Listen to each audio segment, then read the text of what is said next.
Yeah, yeah. If I could get your attention, please. If I get your attention, please.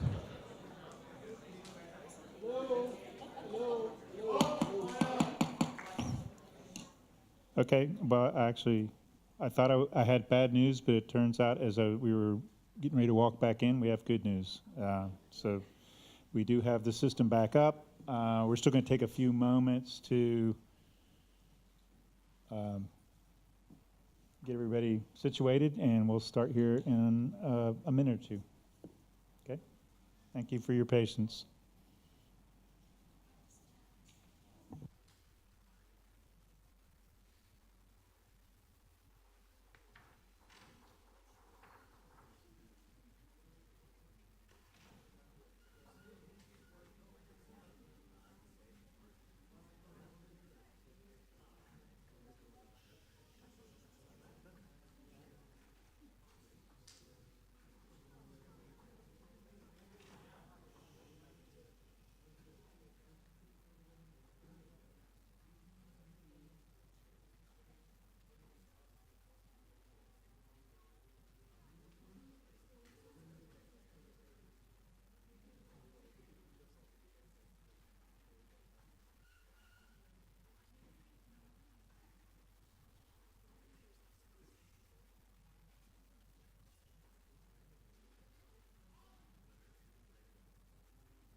Okay, so we're ready to go. All right, thank you for your patience.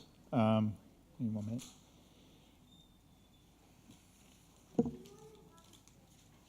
We had a IT issue that's now been resolved, and it's 7 o'clock. We're ready to start back up. Just for the record, we did approve the meeting minutes from the August 10th, 2023 meeting. That was approved with no comments or exceptions. I did go through and outline how this meeting will run, just so we have a record that was done. And we will start back over with the staff.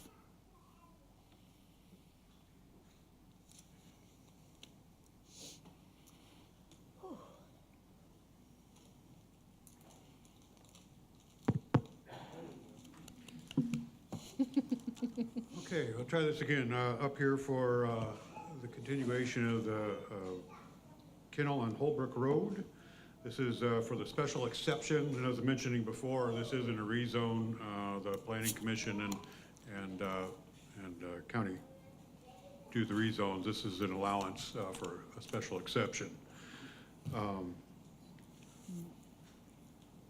Again, if you remember what this looks like, a picture of the aerial, or zoning.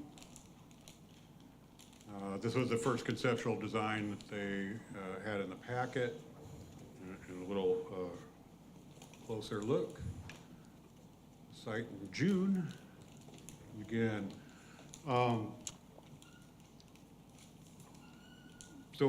After extensive testimony was received by the applicant and supporters by supporters of the Humane Society and people from the nearby subdivision, and after some debate, they made a motion to defer until the applicant was able to produce a sound study. They produced a sound study and some other proposed update of an operational plan and for the proposed facility. And it concluded that they anticipated noise levels would be below maximum permissible sound levels established by county code.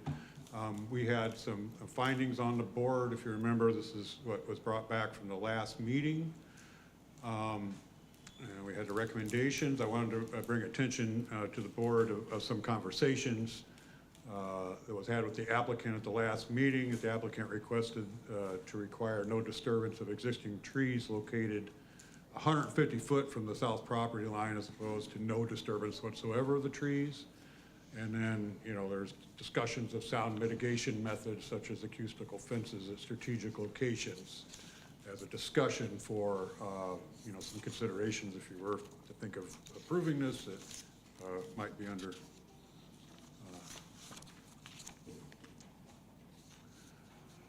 So again, just kind of going over that again, they submitted the documents to you for you to review. And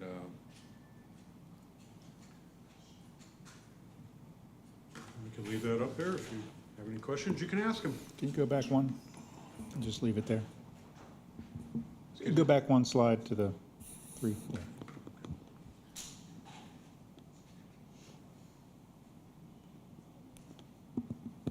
So these are the 3.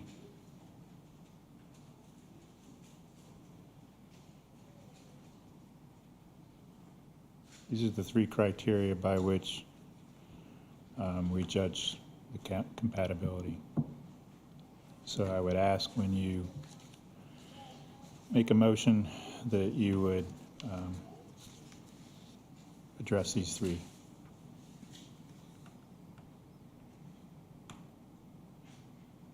So is there anybody going to discuss the actual study? Do we have we do have the consultant? Okay. I didn't know that they were giving a presentation. I thought they were just here if we had questions. Well, I imagine he might want to go over the findings with y'all, and if you have any questions, Okay. which I imagine you might, but it's Okay. the representative from Kimley Horn that's here. Okay. If that representative would like to come forward, thank you. And please state your name and address. Good evening. My name is Tad Hardy. I'm with Kimley Horn & Associates at 200 South Tryon Street, Suite 200 in Charlotte, North Carolina. Okay. I can give you an overview of what we did and the general findings that came out of the field efforts and everything that were completed. So, let's see.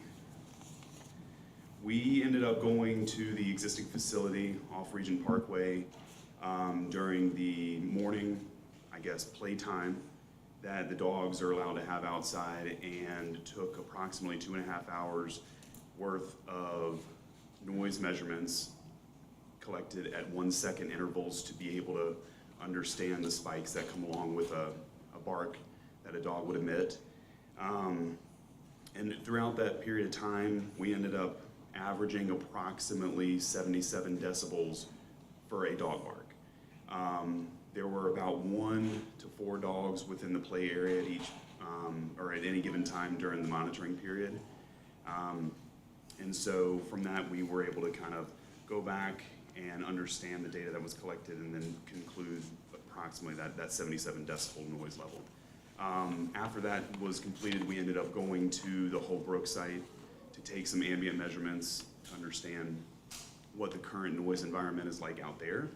And after we did an hour of testing it was around lunchtime, we ended up determining that the kind of daytime average noise level that was out on site was approximately 51 decibels. And we took a measurement dead center of the property and one at the back end of the tree line near the Massey development. And so after we did that, we reviewed the site plan that you saw a snippet of earlier in the slide deck, and did some general analysis just based on the understanding of noise and how it travels over a distance. And it's not linear, so you can't say, every so often you're gonna go down a decibel and it continues to do that. Noise is logarithmic in nature, and the general rule of thumb is every doubling of distance, you get approximately a 5 to 6 decibel reduction. And so we use that logic to then understand worst case line of sight from the proposed play area right now to the closest residential home or residential property, which would have been, I believe it was directly south of where the play area was. It was approximately 550 feet away, and when we performed all of our calculations, we ended up determining that the noise level on average for a barking dog would end up being very similar to the ambient noise environment today. I and we calculated out to right about 51, which is generally what we were monitoring out in the field. So I don't know if there are any other general questions. That's a very, very quick snippet, trying not to get extremely technical, but definitely can answer any other questions that maybe had. I do have a question. When you mentioned 51, is that the number of dogs that you're averaging?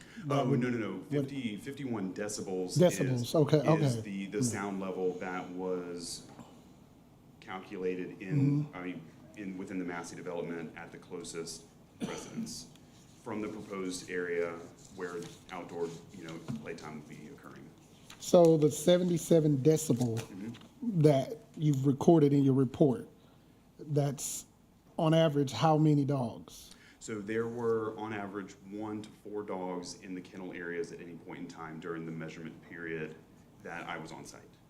And so the dogs were obviously not in one general spot. They were in a larger area. And so we had some barking events that were quite a bit further away from our equipment and some that were right next to it. And so I don't know if you have the report in front of you, but on page 6 you can see that we documented approximately 65 decibels up to 90 decibels for what a dog bark was measured at. But that's varying based on distance and everything. And after we took all of the dog barking events that we measured and summarized them based on observations and just, logarithmic addition, we determined that that average of 77 was a very conservative estimate for what typical dog barking events are emitting. Now, when I listen to you give those findings, I'm trying to understand at what given point what is the maximum number of dogs that you think are going to be outside in that play area? Because if you've got 3 and it's a decibel of 77, 3 or 4, but I think I read in here somewhere you are looking, you need additional space. You want to be able to accommodate up to 60 dogs. I think I saw that number. What would that magnify if you had 30 out in the play area? What would that sound like? So I don't know if you, Mary Beth. Clarify something, so the 60 dogs will never be allowed. Oh, no. Okay, so it is not expected that that many dogs would be out in the area at one point in time. Because during the morning and afternoon times that they're outside, they're doing a mix of walking. So volunteers are walking them around the facility, letting them use the bathroom, and then there are others that are within the kennel area. But like I was mentioning, noise is logarithmic in nature, and so when we actually combine noise levels, so say you had 2 dogs barking at the same time at approximately that 77 decibels, and you brought in another dog, the technical back-end math that occurs actually only shows approximately a 3 decibel increase, which, while it's an increase, it's not something that is generally noticeable to us as humans, just with the way that our hearing response, is translated within our brains. I have a question. In your report, you mentioned a recommendation that they relocate the outdoor kennel to be east of the parking lot. So how significant, did that bring down the so when you did your decibel thing, when you were talking about the 77, Yeah. would that likely reduce the noise from where the closest residence? Would that decrease that? Yes. Yeah.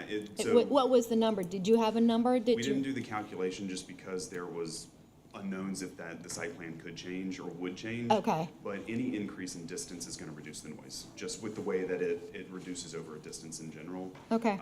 So the other part of that recommendation was if the outdoor kennel area could be moved to the east side and all the building space would be located on the south side of that parking lot, the physical building would act as a barrier. As a barrier.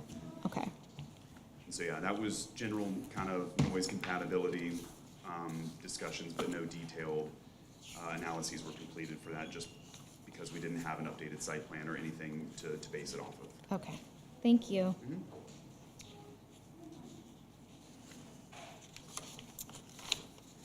So in reading your study, it seemed to me that what you attempted to do is very difficult, because this is not a normal, like, construction noise kind of thing. No, this is So- far from normal. The one thing that causes me concern is a barking dog tends to create a lot more barking dogs. So dogs start barking at the facility, and next thing you know, every dog in the neighborhood is barking. And that's not something that I don't believe that you did or could have taken into account in your study.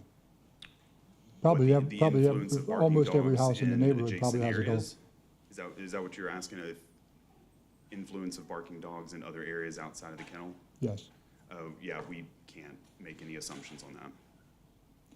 So you wouldn't be familiar with this one, but we got an email statement from a different company called RML Acoustics that apparently had been contacted by the Humane Society to do a study. I'm having trouble hearing you, sir. Yeah. So apparently RML had also been contacted by the Humane Society to do a study, and they didn't feel that they could do an accurate study because of all the variables that were involved. It wouldn't be a study that could be relied upon. So that That's kinda- their personal opinion on the situation. I would defend the work that I did, all the data that was collected, the analysis that went into it. It's definitely why I'm here tonight. So do you anticipate there would be any difference between summertime and wintertime? I know the first hearing, there was a lot of talk about the buffer helping to screen the noise, but that buffer changes by the season. Yeah, it's definitely possible. There are a bunch of different factors that come into play during the seasonal changes with noise transmission. Obviously, the first immediate thing that most people think of is leaves fall from the trees. Therefore, it's just easier for noise to travel through a particular area. A lot of the other factors that come into play are weather. You've got drier air. You've got different fluctuations in temperature that, in a sense, bend noise levels or noise waves, sound waves into different areas at different times. So it is possible, but that's not something that is easily dealt with and or analyzed. Yeah. We would have had to do seasonal change or checks on stuff like that, but given the turnaround time, it's not something that's easily done. So if I understood my reading if my reading was correct of your study, the background noise factors in, and you actually had in there some statements of some other background noise that you had measured at the Regent Park site. Yes, that's a So- lot of it. So the difference in the background noise at the new site, I would assume that there's not nearly as much background noise in a more rural setting. I mean, at one point you had I believe a train horn that you had heard. So that background noise would not be able to mitigate the noise from the kennel as efficiently as it does at their current site, if I read it correctly. To an extent, but when we were collecting the data, we had it at 1 second intervals, and that allows for very fine kind of analysis of the collected data. And so out of I think it was like 3,000 some odd data points that we ended up having, we were able to go through and pinpoint exactly where the train horn, an airplane flyover, a weed eater, lawnmower, a dog barking.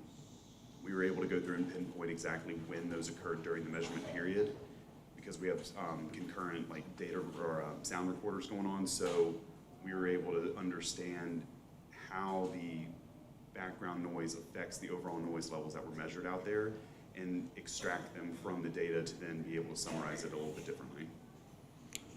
And isn't it so, I believe your study also says that there are certain types of noises that even though they may be at the same decibel level, are perceived by people to be more annoying than other sounds? Yeah, it's just everyone has a different opinion about how certain things affect them. So if you and I were standing in the same room and someone coughed, it might annoy you and not me. It's just, yeah, Noise affects everyone differently. And you were at the Regent Park site one day, Yes, one morning of activity. and would you say it's safe for us to assume that that one day is pretty typical of all 7 days of the week? Based on the schedule that the Humane Society follows, I would say yes.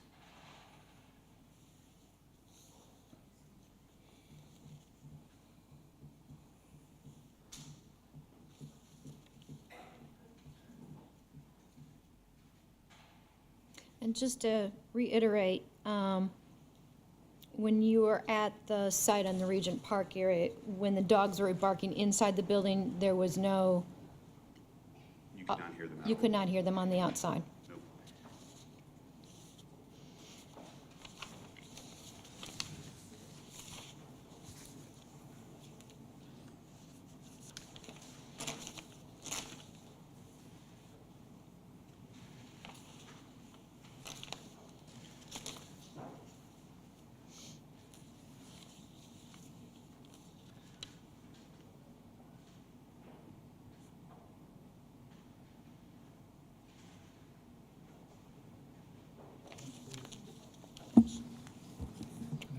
Any further questions?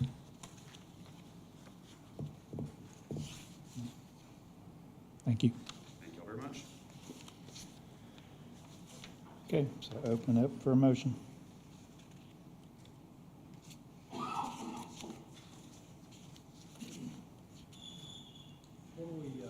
And I will add, we did have, A condition, or is that what you're talking about? or- did we have a couple of conditions that were, There was one that staff, the one suggested condition was no disturbance of the treed area south and east portion of the lot. That was the only one that I noted, but that was from the original packet from July. I don't think there was any other since then, unless. so applicant requested to require no disturbance of the existing trees located within.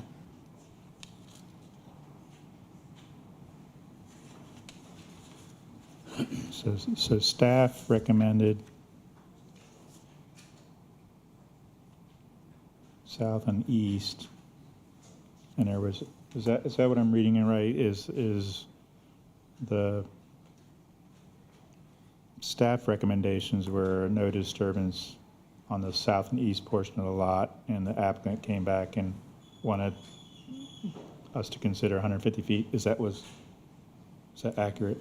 Okay. So those are the two recommendations that are out there that you could consider in your motion. Jeff, when you ask for a motion, are you talking about a motion to approve or disapprove it? Or are you talking about a motion to accept the findings of the noise? No, that's just, That makes sense. yeah, no, that's just information. Okay. So we don't weigh in on whether that's acceptable or not. This is a motion to approve or For the special exception. for the special exception, Yeah. based on the 3 points.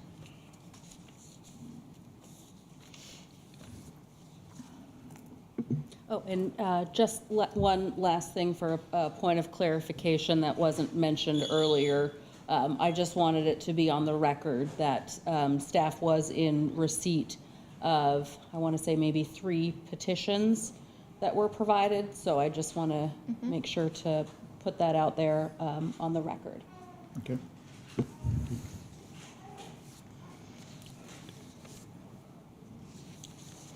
Still looking for a motion. I'd like to make a motion for a point of order, just to clarify that statement that was just made.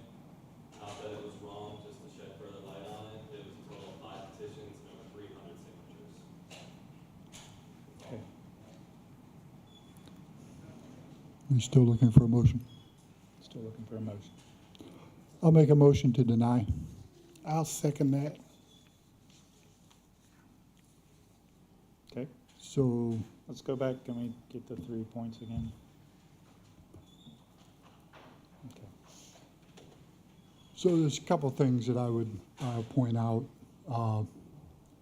It is a big decision, and I think everybody should keep in mind that the decision that's made can't be taken back. So if this kennel does prove to be a problem for the neighborhood, it's going to continue to be a problem for the neighborhood for a long time. I think, on the other hand, the neighbors are nearly unanimously opposed. I think that in itself creates a zoning compliance code enforcement nightmare. I can see them called out there pretty regularly. And it is something that through the day, the noise changes up, down, back and forth, depends on what dogs you have, depends on what time of day it is, the activities that are going on. Louder at one time than it is at another.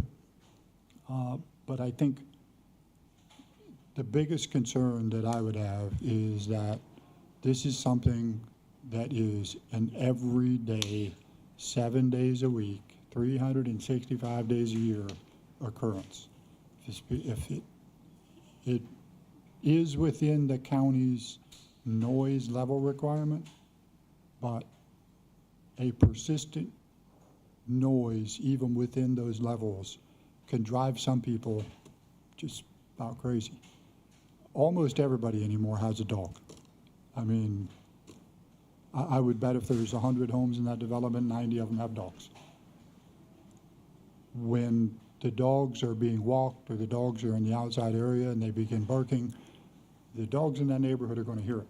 I mean, the sound study that was done, I think was a pretty good job. But the dogs are going to hear that barking. The neighborhood dogs are going to hear that barking. They hear a lot better than we do. And they're going to begin barking. You know, I have a grandson, and I have one neighbor has a dog. Dog starts barking, our dog starts barking, the baby's awake. Yeah, that's the way it works. I just don't think it's compatible. Point number 3, compatibility. I just don't see how a commercial kennel is compatible so close to a residential neighborhood. That's the reason for the motion. You can if you want. Okay. I agree with the issue, or my point of contention is number 3.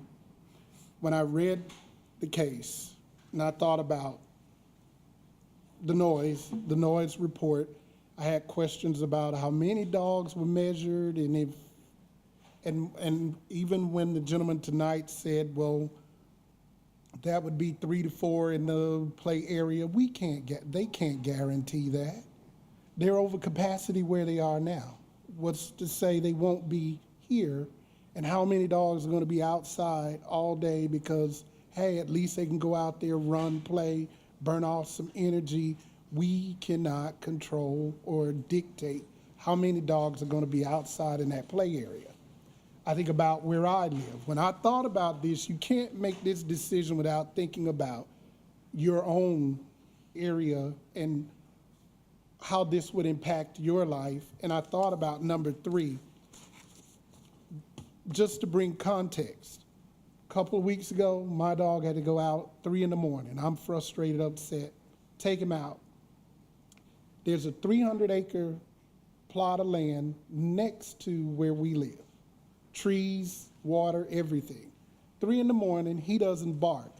But somehow I believe a dog heard us outside, and it started barking on the houses all the way on the other side of that 300 acres. I could hear that dog at 3 in the morning. When I read this, I instantly thought of this. 3 in the morning, I could hear that one dog barking. So imagine a ton of dogs out there. So for me, the compatibility of the proposed use with surrounding uses, I just don't think it meets that criteria. And to think that we could make that decision that's going to affect the homes in that area. I work from home. Noise like that would impact me. I'm sure there are people over there that probably work from home, kids, whatever. I just don't think it would be compatible for the area. Best case scenario, 2 to 3 dogs, noise is minimal. But they couldn't predict the situation they're in now. And that's why they need additional space. They can't predict or control the fact that we won't have X number of dogs out there if this is approved. But what have we done to the people in that area, by making this decision? So that's the challenge for me.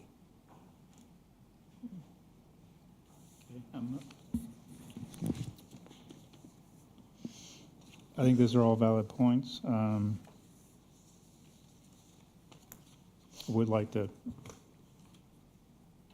maybe throw out a counter just as a thought.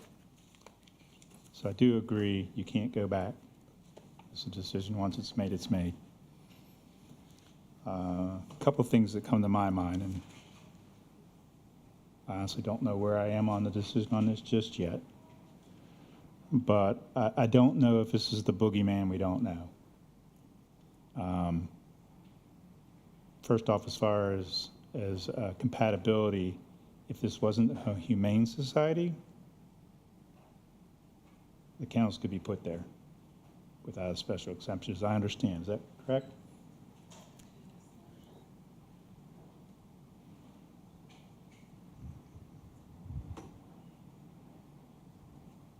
Meaning if a private boarding facility wanted to board dogs there, they could, and they could get a building permit without. Am I correct? Well, if someone wanted to use it like as their private kennel, yes, something like that would be permitted. So if I had show dogs, or just my personal animals, yes, I could keep them in a kennel. But what if it was a vet? I'm Or- sorry? I said, I thought I saw in the ordinance that if it was a vet or an animal hospital or any of those types of things that you could have. Yes, You so could have, and they could have outdoor runs. yes, so the same thing is true for like a veterinarian's office, or even like doggy daycare. That is conditionally permitted. So it would not go before the board. It would just be something that staff would review, like as site plan review. And those types of uses also would allow animal runs outside Okay. I guess my point is. with no special exception. Yeah, I guess my point is the zoning allows for very similar uses. And if it was a doggy daycare, I think everybody'd be doing backflips if they could bring their dogs there, and we wouldn't be here tonight. I wonder about that. The other thing, the chain reaction with the dogs, I mean, I've got more dogs within eyesight of my house than are gonna be ever outside here. And, I mean, there was a fight the other day. I assume that's what it was, because it was loud and it lasted. My dogs spent all day outside and they didn't even look up. If there was a chain reaction, our neighborhood would be unusable, because it's just, every other house on our street has a dog and it spends all day outside. So I'm not sure about that. I don't know, I just struggle with this because I know emotionally it feels like this is,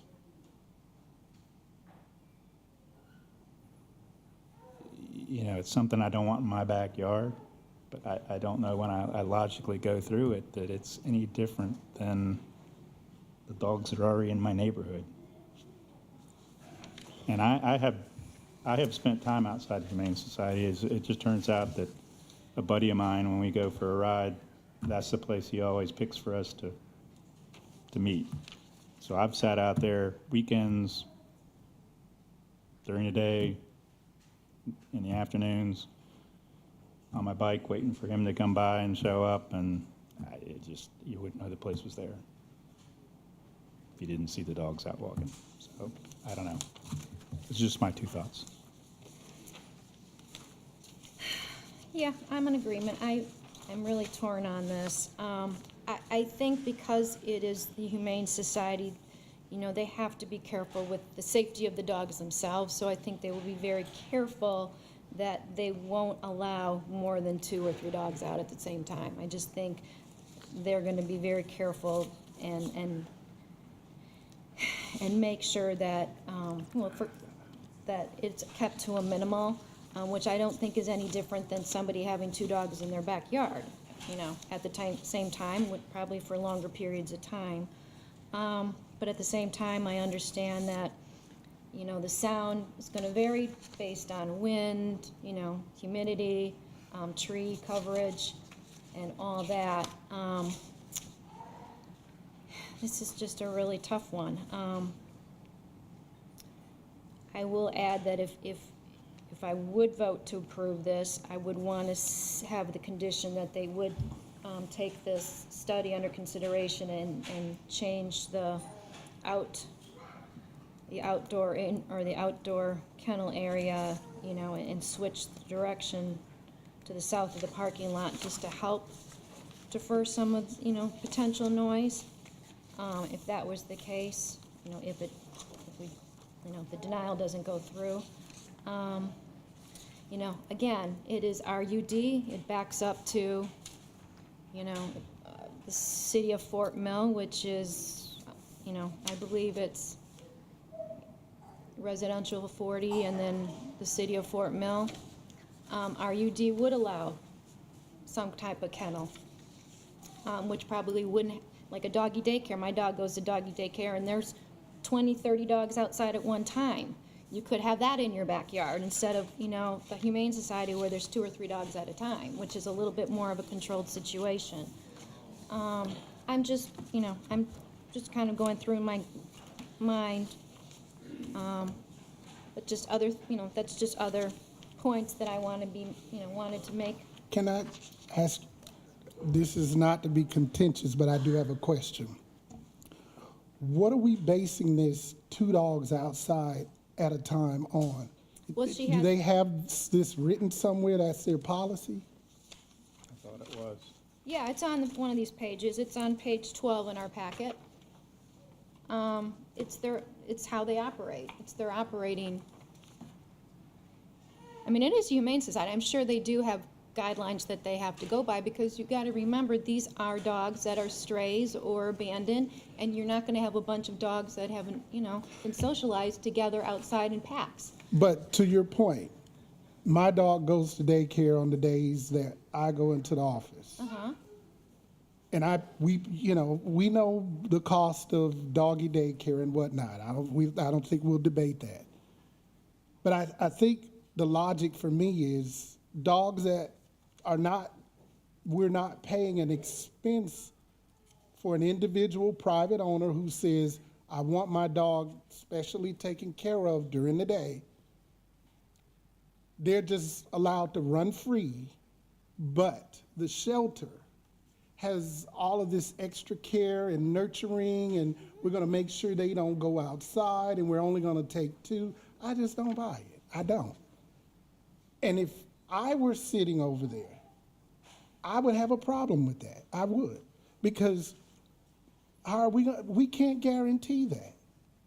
We can't guarantee what's going to go in there anyway if this doesn't go through. Exactly, Yeah. but we can make a decision tonight on if this is going in there. Exactly. Yep. Okay. Yeah, absolutely. So the current facility's capacity is 32 dogs, and they have 40, one spot it says 45, one it says 47. I think it's safe to assume, considering the number of irresponsible pet owners that exist in the world, that the planned capacity being 60 will probably be exceeded by a similar amount. I don't see how mathematically, if you have 2 to 3 dogs at a time, when you have 45 dogs, you're going to have 2 or 3 at a time when you have 60. It just tells me that you're going to have to put more dogs out there. There's only 24 hours in the day. I mean, still the same schedule.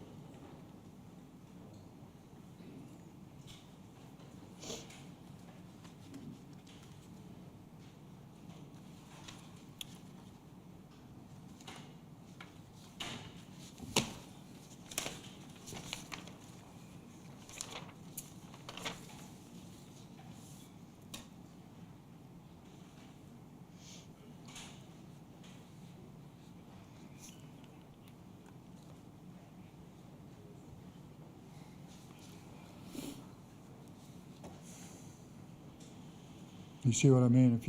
If you're, Well, they're if you have, humane, if you have they're three not the dogs. shelter. What's that? They're not the shelter, so they don't have to take, I mean, if they say they want to take 40 dogs, that's where they stop. They're not the shelter. They don't have to take excess But dogs. that's not what they have done, though. The capacity now is 32, and we're at 47, so you got to expect that the capacity is going to you know, exceed the stated capacity pretty quickly. It's a little hard to hear. Oh, okay. Sorry. Jeff Blair specifically, sorry to call you out. I'm talking right into the thing, so Hey, it's working. Let's just be happy for that. Yeah, true.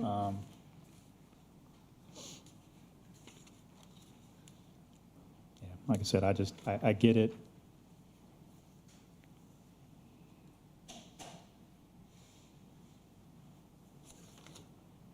But I think when you make a lot of the arguments, you would have the same issue with the dogs that are already in the neighborhood. And actually, I think that, I mean, this facility puts less pressure on the rest of the neighborhood than the dogs that are already in. So when you say the dogs in the neighborhood, you mean the ones that belong to the homeowners? Yeah. I mean, my And- neighborhood's got tons of dogs out in the. But we know dogs nowadays, and especially the people who typically, to the points we're making, because I think we make one argument and then we dispel it on the other end. People who pay to take the dogs to daycare, or people who have the more whatever dogs or whatnot, most dogs are not sitting outside all day now. Most dogs are in the home.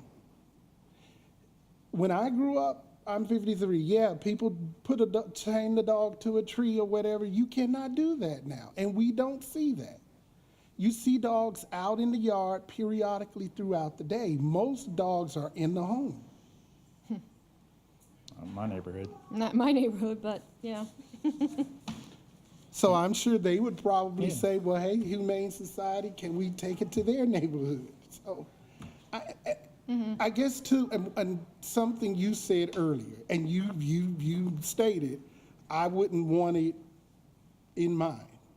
I did not state that. Well, I said I could see the point that it, once we do it, you can't go back on it. But I mean,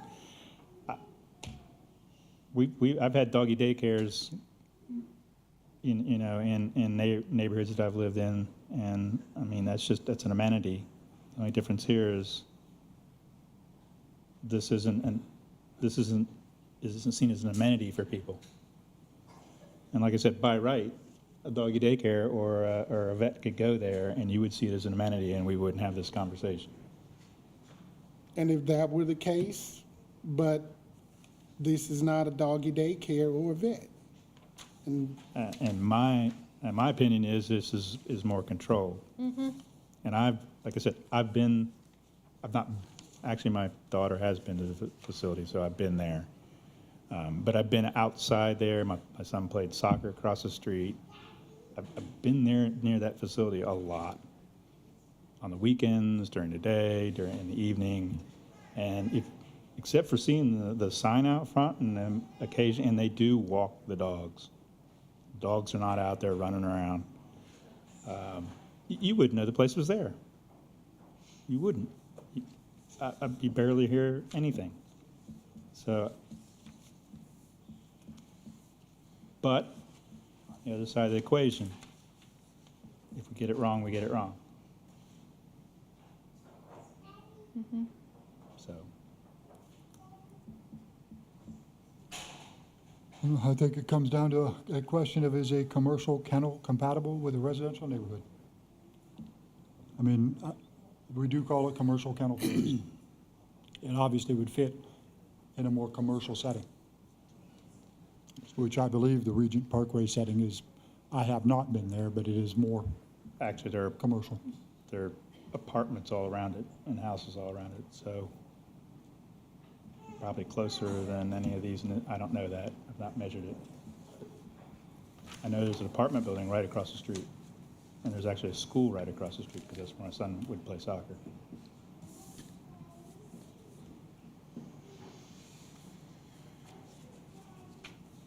You're being awful quiet.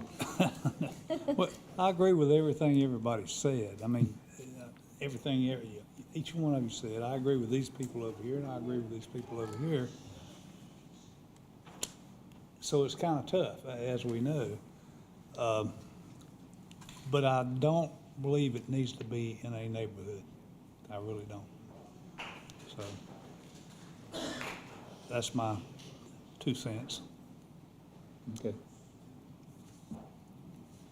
I mean, hopefully they can find somewhere else to put it. I don't know, you know.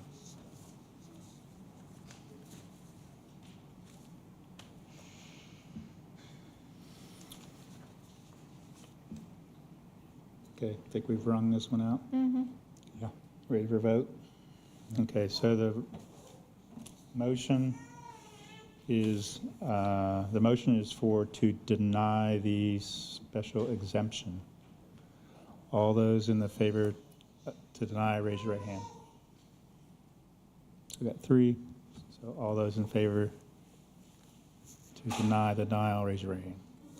So the denial passes 3-2.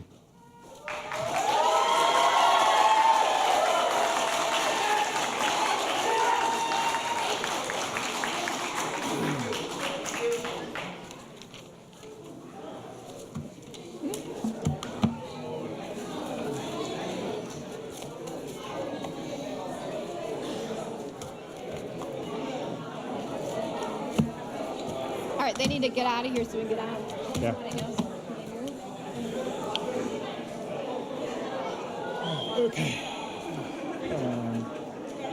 I appreciate it. Really saying that wrong. Oh, welcome. You're welcome. Oh, Thank you. We got 3 more cases. thank you. You're welcome. You're welcome. You're welcome. You're welcome. All right. Oh, Yours, my list. Thank you. No. you're welcome. Okay. You're welcome. Some big ones. Okay.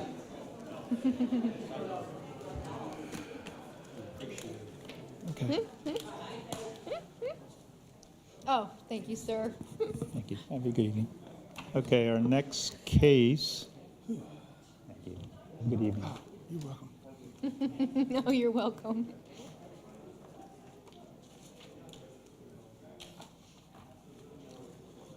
All right. Okay, next case, Z23-16V. It's our first case of new business this evening. I'm Marion Ray, York County Associate Planner. The variance tonight is a variance to the Lake Wiley Overlay Standard. The applicant here tonight is Tyson Higginbotham. The property is at 752 Anchors Bend Cove.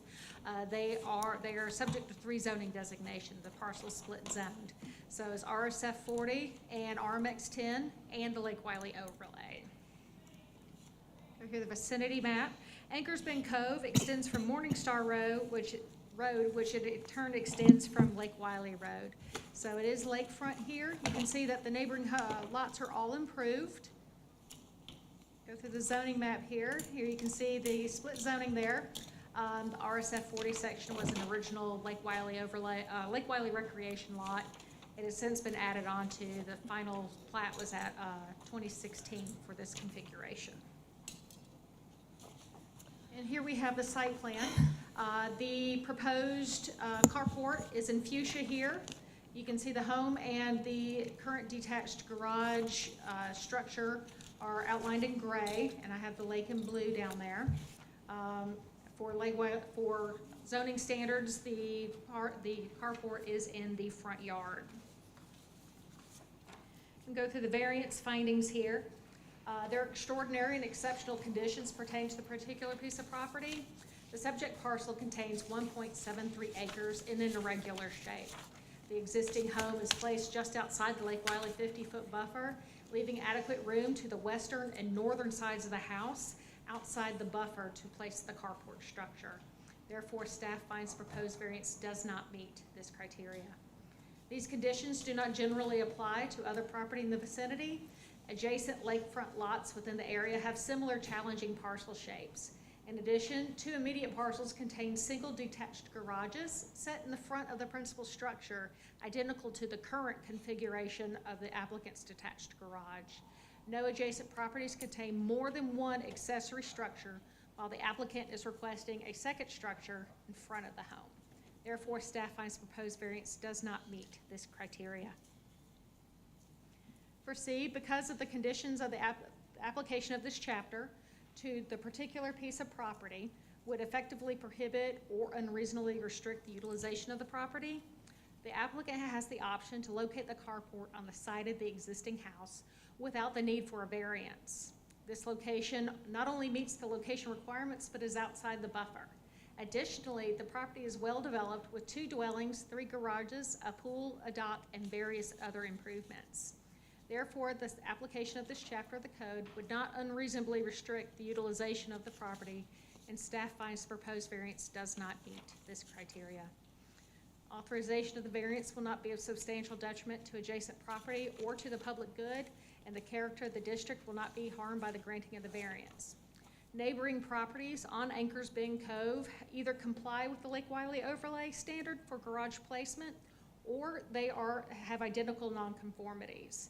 Therefore, the applicant to be granted the requested variance, the character of the district will be changed. Therefore, staff finds the proposed variance does not meet this criteria. And due to the proposed variance request not meeting all 4 criteria, staff recommends denial. Go back to this picture. So I have a- Questions for staff? Yeah, I do. So, in previous cases similar to this, I thought they could only have one detached. That's not the case? They can have more than one detached as long as it Under meets the. 50% of the square footage of the house? Okay, so they can have more. And then also, under A, you don't, I guess, the way I looked at it, and because, were there other houses, because this house is kind of on a point, and it's kind of surrounded almost on 3 sides of water, and then you got the Lake Wiley buffer in there, plus, you know, their pool and retaining wall and everything.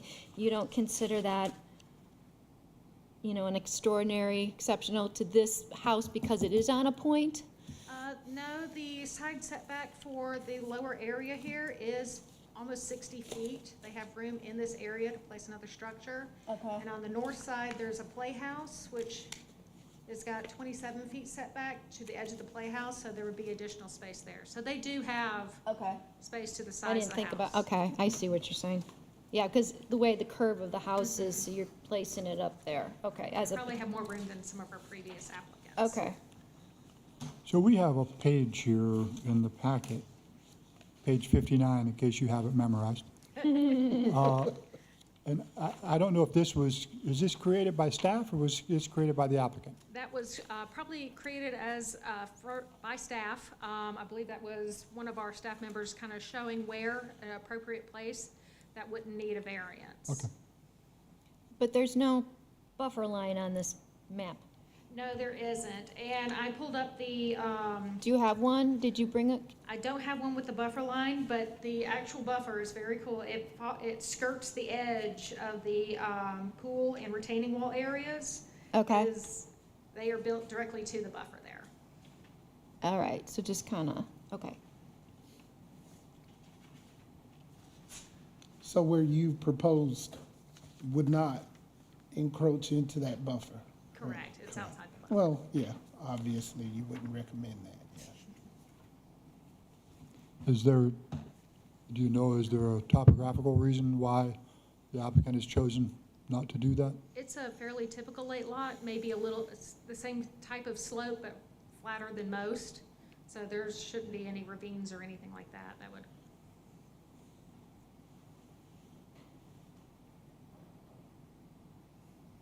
Yeah, because typically, when somebody puts a retaining wall, I mean, I understand around the pool, but like that one area you were talking about in that upper corner, there's a retaining wall, and I'm not sure if it's because of a slope and they, you know, so is there a slope on that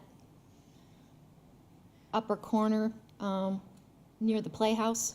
There is a bit of a slope, but this lot is also extensively landscaped Uh-huh, and a lot of decorative flower beds and planting areas in Okay. addition to.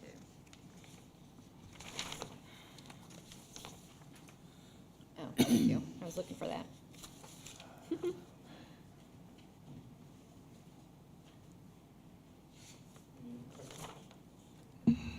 Any other questions for staff? Thank you. If the applicant would like to come forward. Oh, and let me restate, because we didn't do that before with the other case, because it was different. So the way this will work, staff gives their presentation, then you're allowed to come up and give your presentation. If there's anybody that speaks for or against, they can come up, and then if there is, you can come back up. And then we close the public, and then we vote.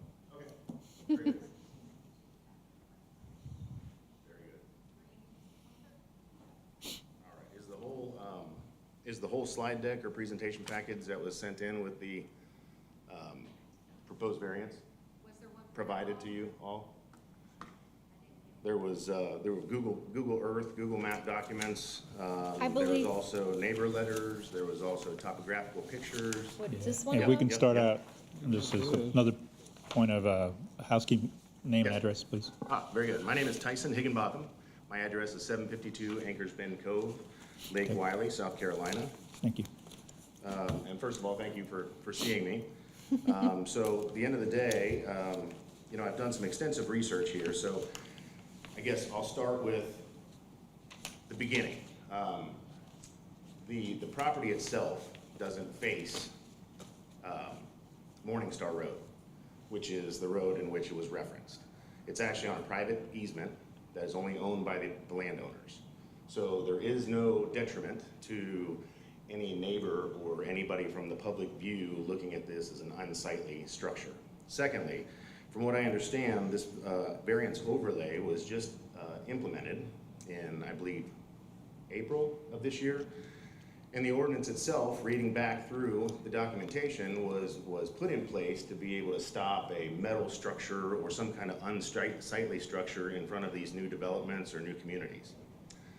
Thirdly, the structure to which I propose is a large timber frame structure that actually goes in line in the building characteristics of my property and the home that currently exists on it. Thirdly, as I stated a minute ago, both of my neighbors, the only two neighbors to which I have actually thanked me for the improvement to the property in the sense that there was a lot of underbrush and undergrowth through the area to which I proposed to put this structure. The structure is not going to create any sightline changes. It actually improves sightline changes for what they didn't have previously of Lakeview. Now they have Lakeview, and both of which have provided documentation which I sent over Monday. And I would ask if you have that in your records as well, from both a Richard White and Patrick Doyle. I have copies if you'd like me to provide those to you. Is that- That's a picture of the front of the property. But I actually have copies of their letters that they provided to me, stating that they have no issue with I don't with the remember structure. the letters. I don't think there were letters in our packet. No. Mm-mm. They were emailed over to the group on Monday morning.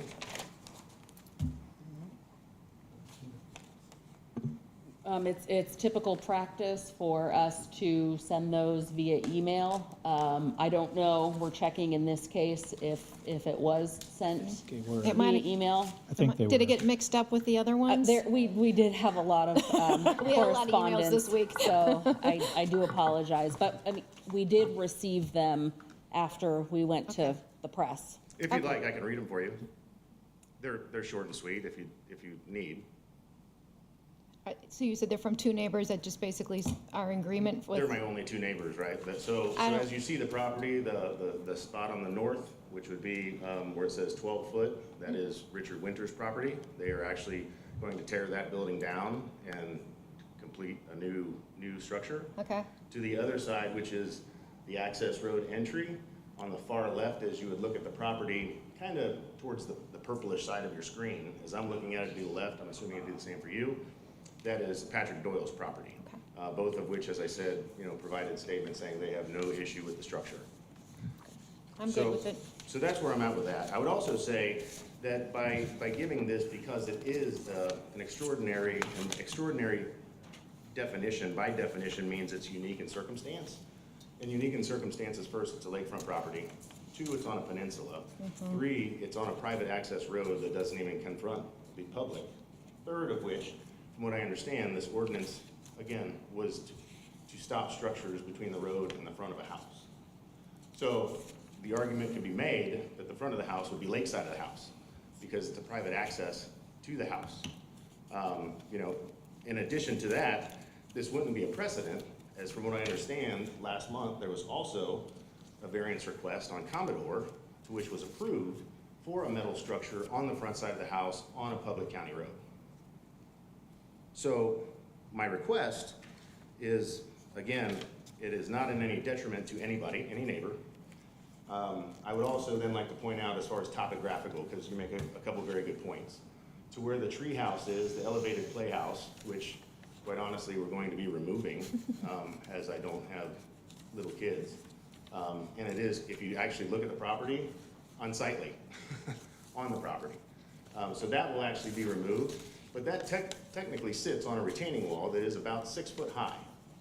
So there is no distance on a slope that is probably a 10-12 slope to build a structure there without massive construction right on the lake, which, again, nobody wants to change a lake view, not to mention I don't think legally I can with Duke Energy.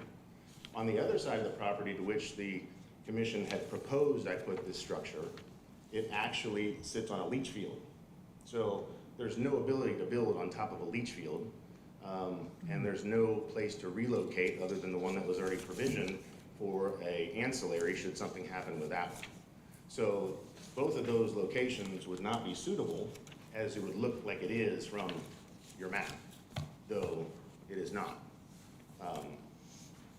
I think those are 2 extremely important points. The pictures to which I provided, as you can see, again, it's a private road, so it's not going to be an unsightly building from any public view, from lakeside or private easement. The actual road, as you can see, is 0.235 miles from the front of my property. That would be considered county property. I also included the other structures that exist that sit in front of this property line, obviously, that were there and prior to the April 2023 passing of this new variance overlay. There is also a provided rendering of what the structure will look like, as, again, it's not a metal tin carport structure of any type, and it actually fits with the architectural structure of the existing home.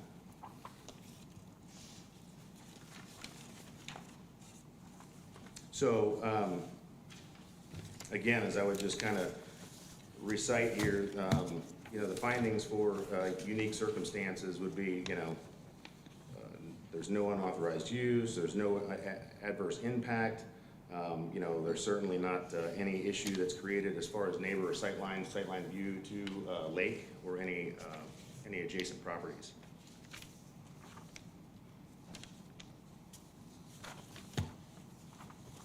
Any questions that you might have of me? Yeah, just to clarify the, you said that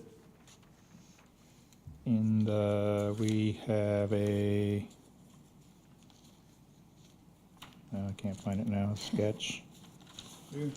So this sketch, Yep. Oh, there. Yeah, that was the one that came back to me okay, proposing a new location. so are you saying that you have it, that there's your drain field is in that? You're exactly right. Okay.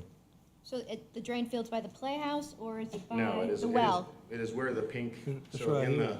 Oh, the pink area is okay, Yeah. gotcha. That's your leach field, gotcha. of the return proposed location. Okay. And the structure is this, right? Correct. It's just a shed, so it's, Well, it doesn't Is it have gonna any have walls. walls or It's anything? Like a literally a carport. carport, and Yeah. technically, it's non-permanent. It's not even foundationally, Yeah. cemented into the ground. So, I mean, it's a non-permanent structure that could be taken down by bolts at any point in time. But it is a big timber, Amish-built structure. So, you know, I think that has bearing and key to a resident of York County that also doesn't want to see, you know, metal timber buildings or, metal, you know, carport or metal storage buildings, you know, in front of, you know, properties around York in a, you know, in a unique situation. Any other questions for the applicant? Yeah, I mean, county did recommend a condition about the split zoning, just that a rezoning would be submitted if we were to allow this to happen. An application for rezoning should be submitted before concurrently with the building permit process. I'm assuming you're okay with that? So I would ask, why would I need to rezone the existing property as it is? Because it's two zonings, you got. Oh, okay, okay, You so that would would make, just bring the two together as one, Yeah, one yeah. property. Yeah, I don't have a combine the problem two, with that. due to the split, yeah, so Yep. make it one. So you wouldn't have any problem with that? I mean, it's deeded as one, so zoning it as one, it doesn't make any issue to me. I mean, technically, I guess, let me ask you the question then. Should I apply for a permit for the zone that the house doesn't sit on? And we Well, wouldn't be here? let me just say, we went over that condition of approval after this went out for y'all. Oh, okay. And we are no longer recommending that. Oh, okay. My apologies. There's no nexus, there's no connection to the actual structure itself, so.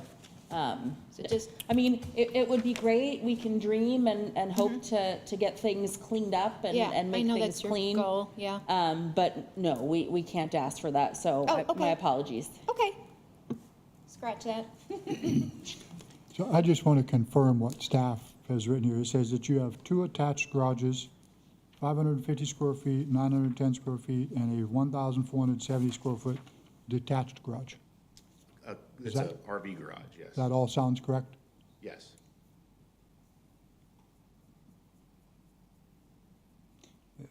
Just to be clear, excuse me, just to be clear, you want to put it where the pink area is? Yes, sir. Okay. Yeah, I mean, again, garage space is garage space, right? This is usable space for a multi-purpose. It's a carport. I collect classic cars, and that's what the space is for. You know, again, not to be unsightly in the neighborhood, or my 2 neighbors that have no issue.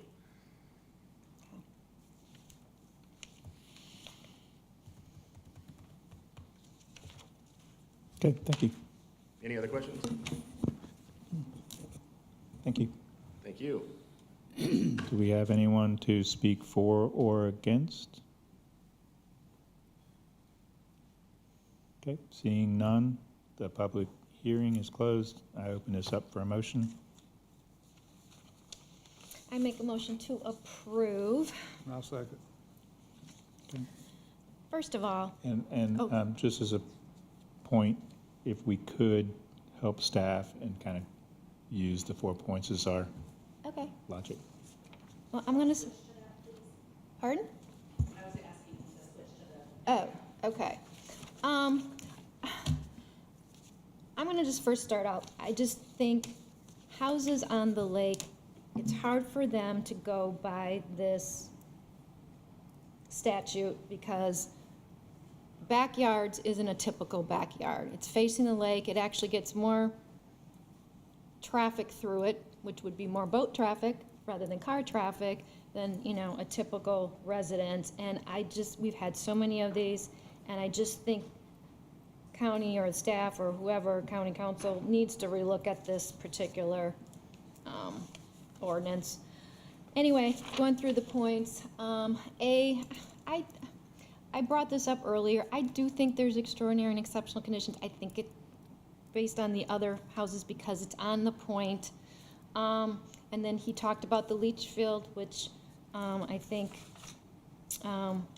plays into that as well. I mean, it's hard to put a carport where there's a leach field, and then where that retaining wall is, there's obviously a variant, or a 6-foot retaining wall there, so there's definitely some topography there. B, in the vicinity, yeah, there's some lake homes in the vicinity. Obviously, there's homes that aren't aren't on the lake, so you probably, wouldn't want them in, you'd want them in your backyard, not in your front yard. Again, on the lake, you're typically flip-flopped based on where your house is, and obviously, he's on a private road, so it's not like he's getting a lot of through traffic, and I think this ruling was based on, curb appeal and not having these ugly buildings, in the front of your property, which isn't the case on this particular property. C. I mean,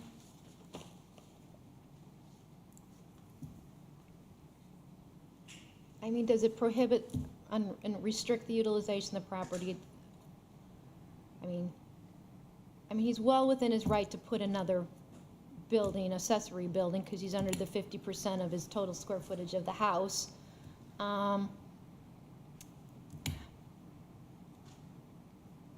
don't know about C, unless somebody else can help me out on that one. But again, I go back to it. I just think this is a faulty ordinance overall, and I do not think it's a detriment to the adjacent property or the public good, because no one's going to see it except his neighbors, who are fine with it, and he's on a public road that's back from any kind of public road. So I guess the only one I would have a difficulty is with C. So Well, I'll address C, and I'm looking at it from the other end of the spectrum.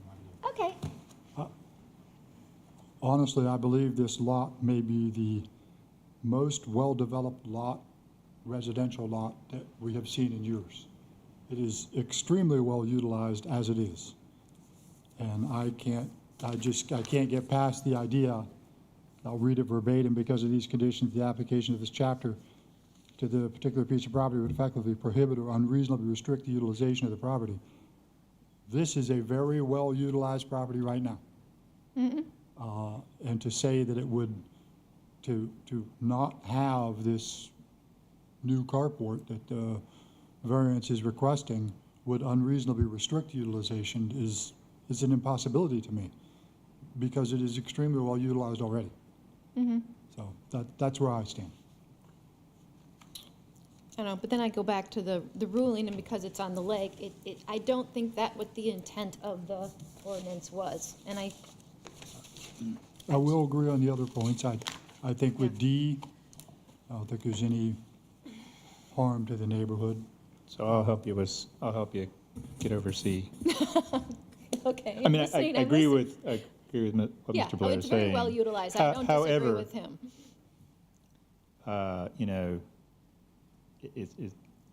The zoning code isn't like, you got enough buildings. It says that you can have up to 50%, up which to he's 50%, within. Yes, which now, is but- within. right. So by that definition, this allows him to get to that level.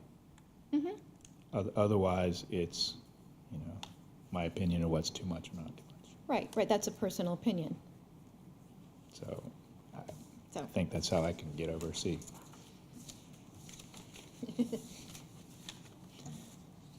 Anyone else?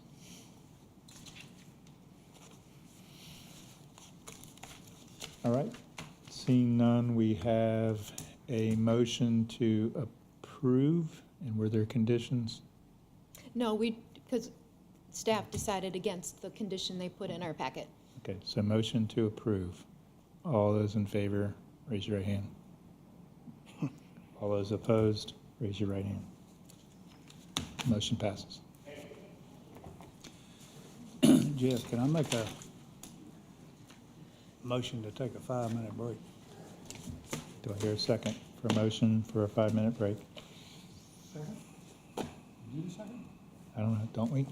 Well, I didn't hear anybody second, so yes, I will second the motion. Oh, thank Second, you. all those. Okay, 5-minute break. Thank you.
Okay.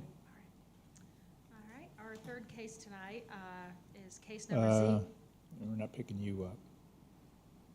Please don't tell me it's not working. Oh, Okay, it's There we working. go. Almost, don't make me scared. Case number Z 23-15B. It is a request of variance for rear setback for a pool and maximum impervious coverage for a lot. The owner applicant is Jeffrey and Angela Marie Smith.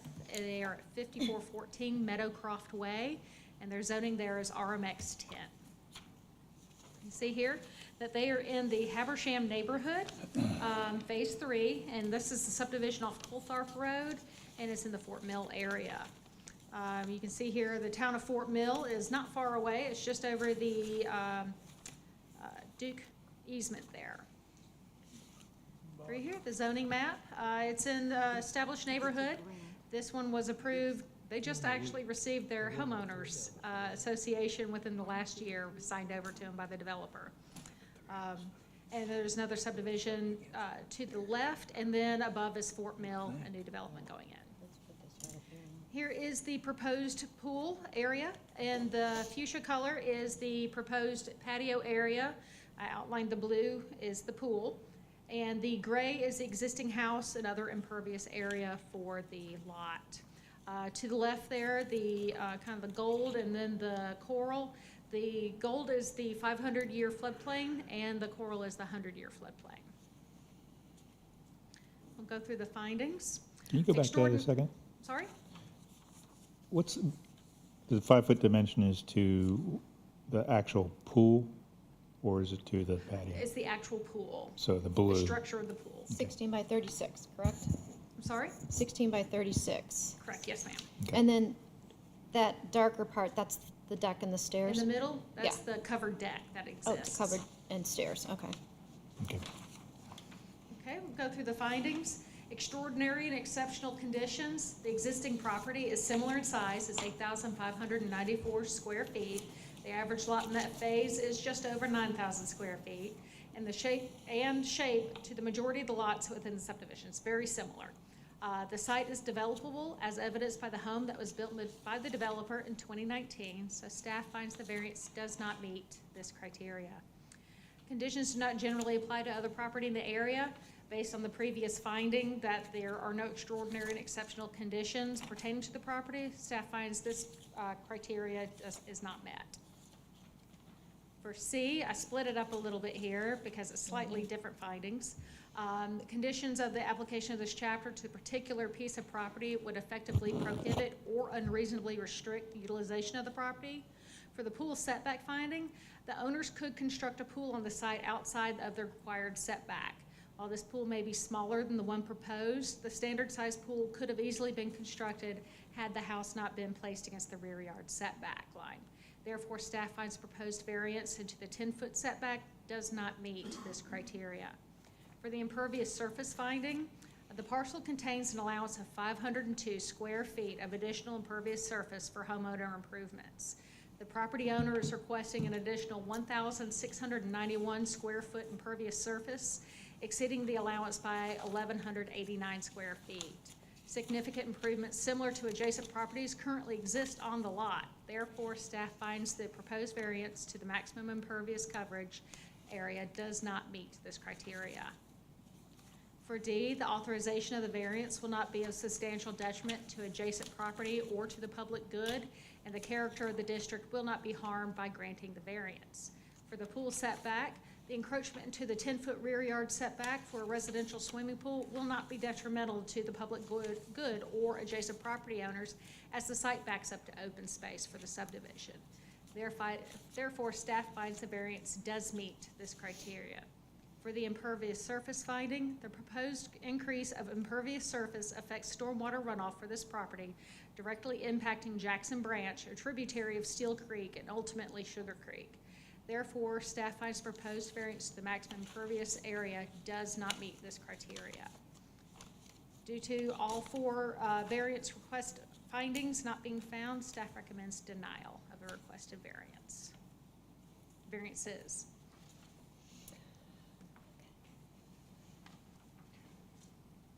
Have any questions for staff?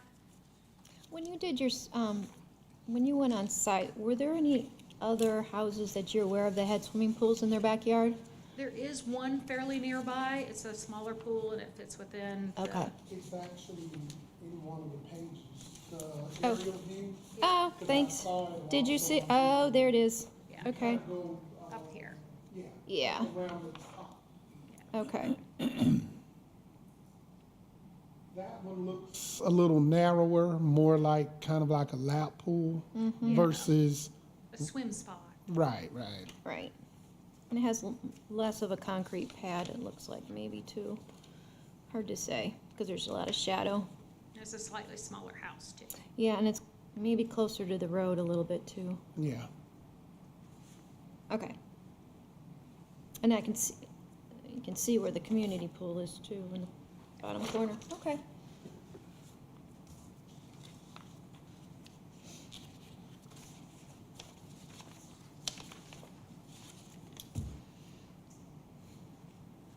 Can you go back to the other page?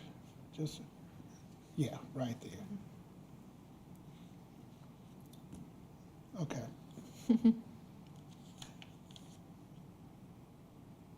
So when you state that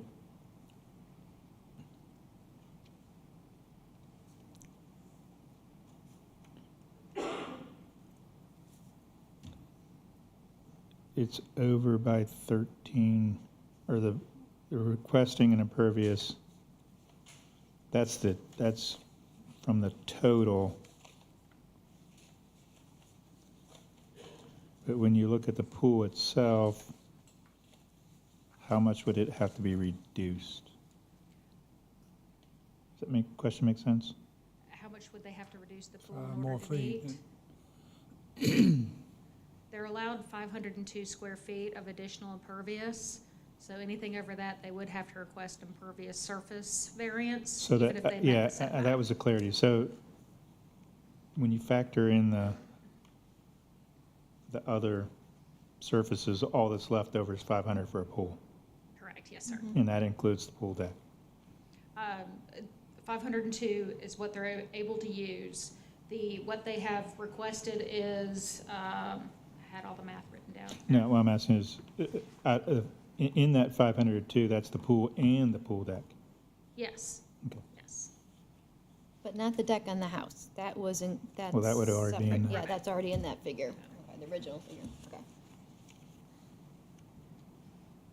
You got two decks, pool pack, deck and house deck.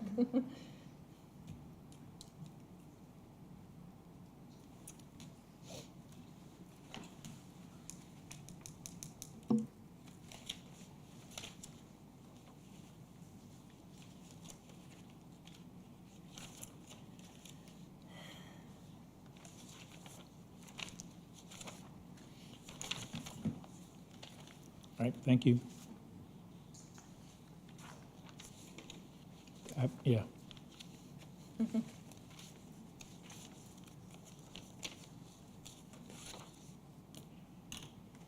Good evening. I'm Jeffrey Smith. I live at 5414 Meadowcroft Way in Fort Mill. I appreciate you allowing me to see you guys this evening and taking your time. It's been a long evening. Let's move along here. As you can see, my family and I are asking to put a pool, and you asked the question about we only have 502 square feet to use because of the size of the lot.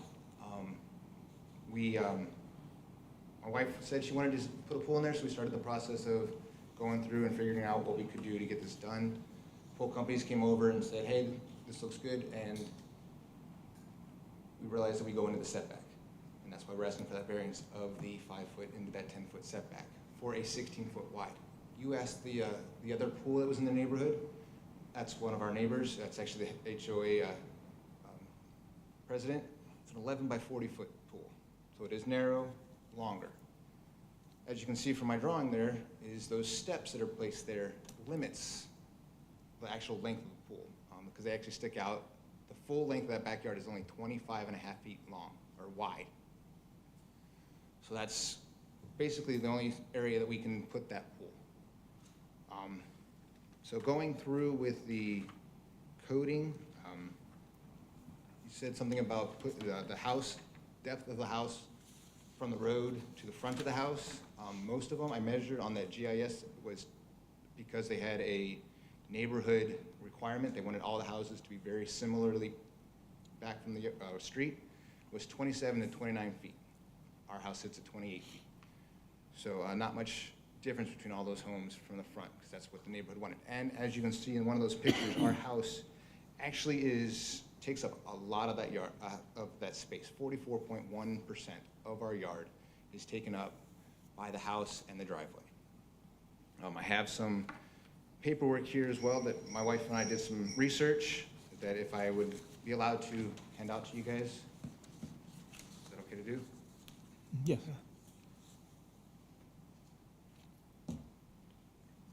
Thank you.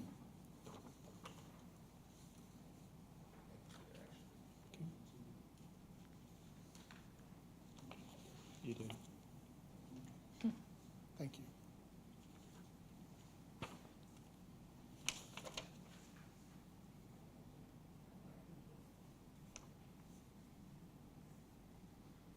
These numbers represent 34 homes that were shown on, looks backwards. Here, the vicinity map, those show the 34 homes plus 4 at the bottom with regards to their size, their floor plans, their GIS numbers. And again, I did my math on that GIS. They're approximate, but they're based closely what I came across with Marion, to what mine equaled. So as you can see, ours is at 44.2, 44.16% rounded. The next closest lot to us is 43%, and that's lot number 57, that ironically also has a redwood floor plan on it, which is what our floor plan is. The second page of your paperwork is that lot plan there, so it gives you an idea of what lot is where. So staff came up with the average size plan for those 34 lots there is 9155 square feet. And that's a 37.1% average, 37.1% of impervious surface to be used by average of those 34 homes in there. I'm sitting at 44% because of actually the smaller lot that I technically have over everybody else there, 0.197. And the average lot size for just these 34 homes is 0.21 square feet, or 0.210 square feet, or acreage, sorry, 9155 square feet. So as you can see, I am on the smaller side of that, which kind of actually upsets me a little bit now that I see that. But, and so that's where those numbers are coming from and compared to those 34 lots just in the vicinity. Overall, at the very bottom of that front sheet, the neighborhood actually has 187 homes. The average lot size is 0.236 of an acre. The minimum lot size is 0.179. The maximum lot size is on the other side of the neighborhood of 0.455. Our house in this side of the neighborhood, it was broken up into 2 areas. Garden side, which is smaller lots, and the estate side, which is the large lots, the 0.455 acres. So that's why there's a mixture of different lot sizes in there.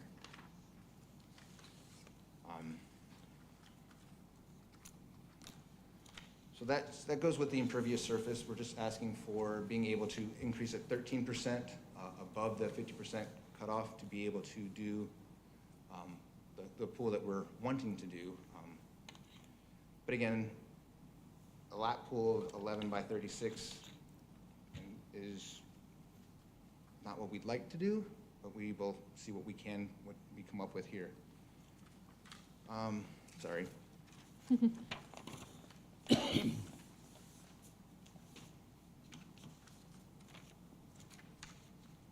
So I know the numbers on the original application are just a little bit off from what we're asking for. I think it was a 15.5%, but Mary and I got back, or staff and I got back and forth, and that's where the 13% comes up with.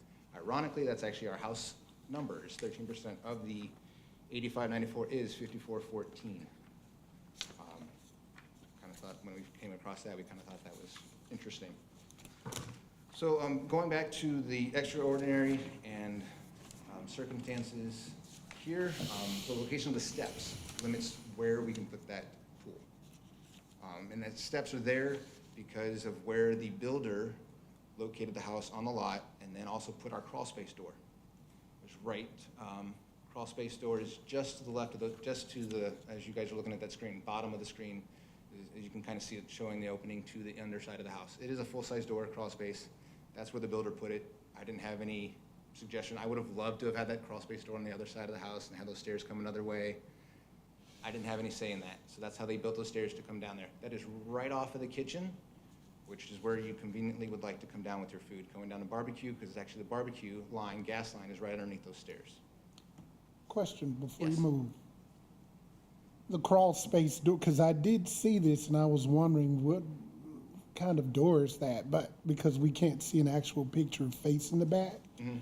Because I did think of this, and this is why you brought it up. That's just why I want to ask this question. So let's just say, even if those steps came straight down, they would block the entrance to that crawl space door? Right now, yes, So, because now you come down, you hit a landing and you turn. correct. But if someone had said, well, have you considered the steps just going down? They would block that. They blocked the crawl space door, yes. I've thought about doing that. I wanted to do that, but because of where the builder put the crawl space door, I can't change those. I thought about even putting a landing above the crawl space door and having them going down that into my side yard. Why couldn't you switch the stairs to the other side of the deck? That is the master bedroom. And for security purposes, my wife and I do not want stairs coming up that way. Have access to straight into our master bedroom through the windows that are there. There's 3 windows. No, I see them, yeah. Did you consider moving the door? The crawl space door? I've considered it, but it's on the foundation, it's part of the foundation, so, I mean, it's the, And likely the wall it's in is just a, do what? I said I don't know this, but likely the wall it's in is not. You could probably easily move the door. I don't know that. I don't know either. I haven't looked at your house, but I think that could be an option, but I just wondered if you had looked at it. Okay. Is the neighbor's house similar? It looks like, you can't really tell real well, but it looks like they don't have stairs at all. The 1, 2 are, this home up here, correct. They do not have any stairs to their deck, and their deck is, they actually have a basement lot. And they do not have, so they have a basement, their main floor, which is where that deck is, and then their second floor, but they do not have stairs off of their deck. That is correct. It was mentioned in here that the builder put the house where they put it. And y'all may have said this, what's the setbacks on the front of the property? What is the setback? Yeah. Well, I mean, as you can see right here, sorry, my hands are It shaking. says, 26 feet. is that the setback? That's the plat, that's what was drawn out by the So if county. you wouldn't have been able to move that up to get your other 5 feet? Correct. Pool, right? Correct. That's where the house was built, that's when this was built in 2019, that's where the line was, and that's because of the size of the house. As you can see, on the top of that first sheet I gave you is 9 of the redwoods. Those are the redwoods, that's the floor plan that I have. It is the largest floor plan that could have been built on the garden side. And that's one of the reasons why we chose that floor plan, not realizing that we wanted to put a pool in the yard. So had we built a smaller home, we would have had more impervious surface to deal with. But as I said, with those other numbers there, we're sitting at 44.2%. Everybody else, on average, is sitting at 37.1%. There's a couple that are up in the 40s, we're right around where we are. But as you can see also, we had 502 square feet to play with. I call play with, but to get to that 50%. Everybody else, on average, has 1,200 square feet, which would almost cover everything that we're trying to do. Well, you've got a lot going on in this yard. I mean, you've got a fire pit, you've got a sitting area, you've got all these chase lounge, you've got a wading pool with chase lounge. I mean, this is a, for this size of a lot, this is quite a, extensive pool. And you mentioned you didn't want to move, your wife didn't want the stairs moved because of safety precautions, which I understand, but, you've got to kind of weigh. Yes, but if we still move the stairs, I'm still looking at a 11-foot wide pool because of the setback. We've talked about it, and we're asking for the 13%. We'll see what we can condition-wise, if, we're willing to take away the fire pit, or the upper seating area was one of the things we threw out there. But, I mean, again, that's Up to discussion with regards to that, but the upper sitting area is only 1.35%. And then the fire pit itself, the area is 2.28%. So yes, there are a number, if we can get just something over that 50%, we would be willing to address it. So with regard, again, back to the deck stairs, the rear property backs up to the natural open space of the woods, Carolina Creek, so we have no neighbors right behind us. We have these neighbors back here, but again, there's power lines that go through there. It's the easement of the Jackson Branch stream. Pool company, also with regards to safety with the depth off the house, the pool company said we should be about 5 feet off of the footings of the house, so that would be 5 feet off of the stairs here. So that's, again, that pushes it back into that setback if we get a 16-foot wide pool. So for A, extraordinary and exceptional, we kind of went over the impervious numbers. We're sitting at 44%. Everybody else, on average, is sitting at about 37%. So I consider us a little exceptional with regards to that. My opinion, of course, but because I'm trying to do this. I have a question. Yes, So looking at this on page 82, this picture, correct, okay. something you said earlier that's just still ringing in my head. And you talked about the safety and the bedroom. What's the room off of the stairs now? The kitchen, Kitchen? correct, yes, it's that, and that's, So this is the kitchen? yes, that is the kitchen. And that's the other reason why the stairs are over there. Barbecue pit is, or the grill's right there for us to grill is right there, coming out, right out of the kitchen. I don't have to walk all the way across the deck to the other stairs that would be below the master bedroom if we move the stairs over there. So is there a door out there other than those double doors? No. So either way, you're gonna come out of those double doors, or you're just going either left or right?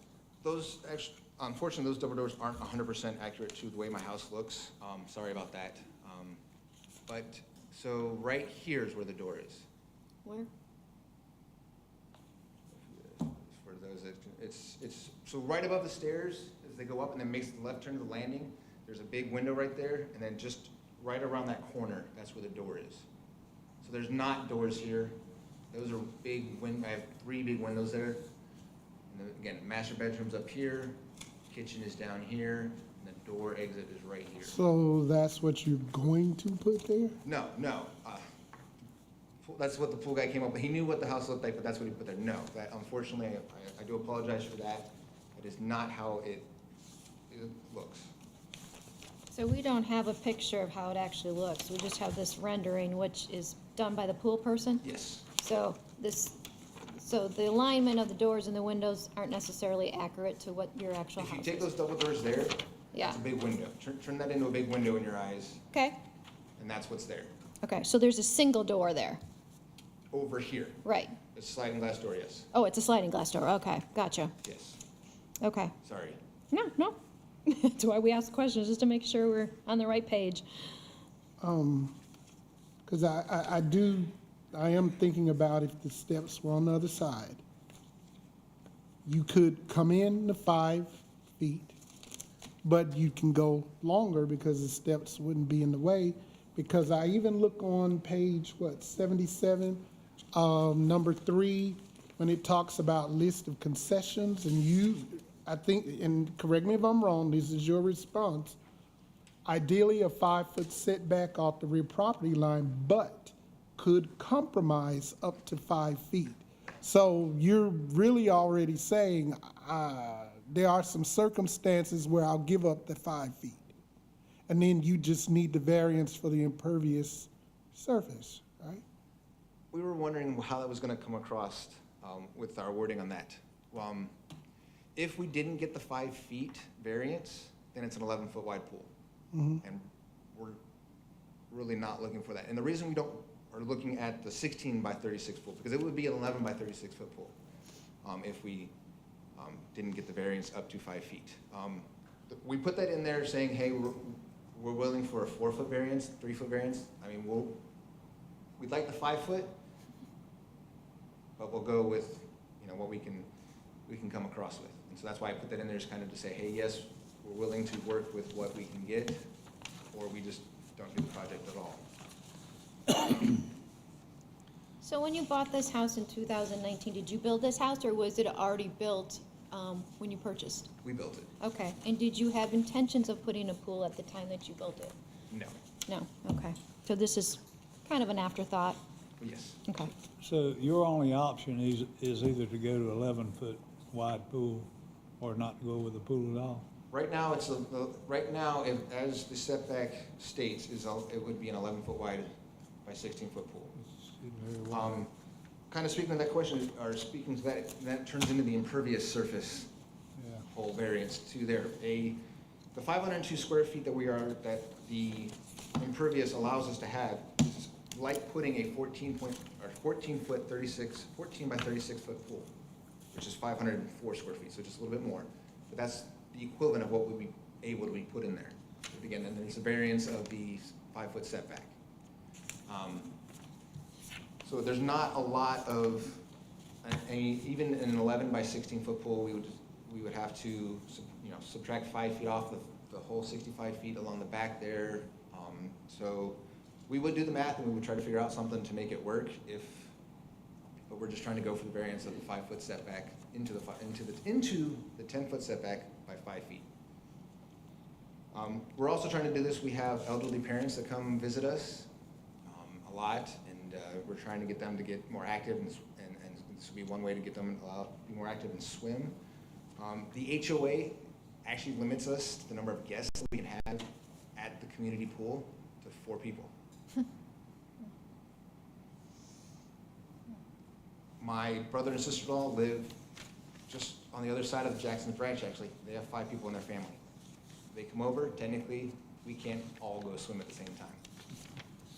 So that's another reason why we're looking at doing this, is for when we have, and even that, for birthday parties. If we just had my son's birthday party and we had 6 kids with us. Couldn't go to the pool. It was in August. Couldn't go to the pool with them because of the HOA requirements for only 4 guests. Now, we went by the pool, nobody was there, but we couldn't go use it because of that rule. So that's one of the other reasons why we're trying to do this. And that was in that letter that I don't know if it got attached to yours, but we kind of wrote a letter. But that's one of the things we're trying to do, is just family time. We heard COVID hit us all, and so we're just like trying to figure out ways of getting more family time together. And as our family grows, my boys are 10 and 12, as they grow, we're looking long-term. Down long-term when they have their families and they bring their kids to see us. And if they both come with their families, there's the 4 guests. Can't go to the pool and visit them, even though I have a pool in the neighborhood to use. Okay. Any more questions? So again, to reiterate, it's the 5-foot variance on the setback, and then it's impervious surface to 13%, or a total 5414 square feet is what we're looking at. So in addition, so that's what we're looking at doing. Okay. Thank you. Thank you. Thank you. We've got a limited audience, but I'm going to ask, do we have anybody to speak for or against? Okay, seeing none. Do I have a motion?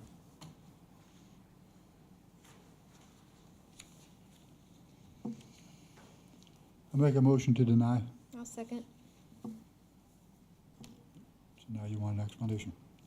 Do we have to make a motion to deny both Oh, wait a minute, so or we either have, or? yeah, we have 2 issues. We have the 5-foot, so we're going to have to vote on them separately, correct? So Because if we deny on the 5 feet, he could still get a pool, Yeah, but okay. he. So he let's would go with possibly the- need one for the impervious surface? Is that how that would work? Okay. the first one is the. So let's do the set- 5, let's do the 5-foot setback first. So again, motion to deny. I'll second. Okay. For the 5-foot, yep.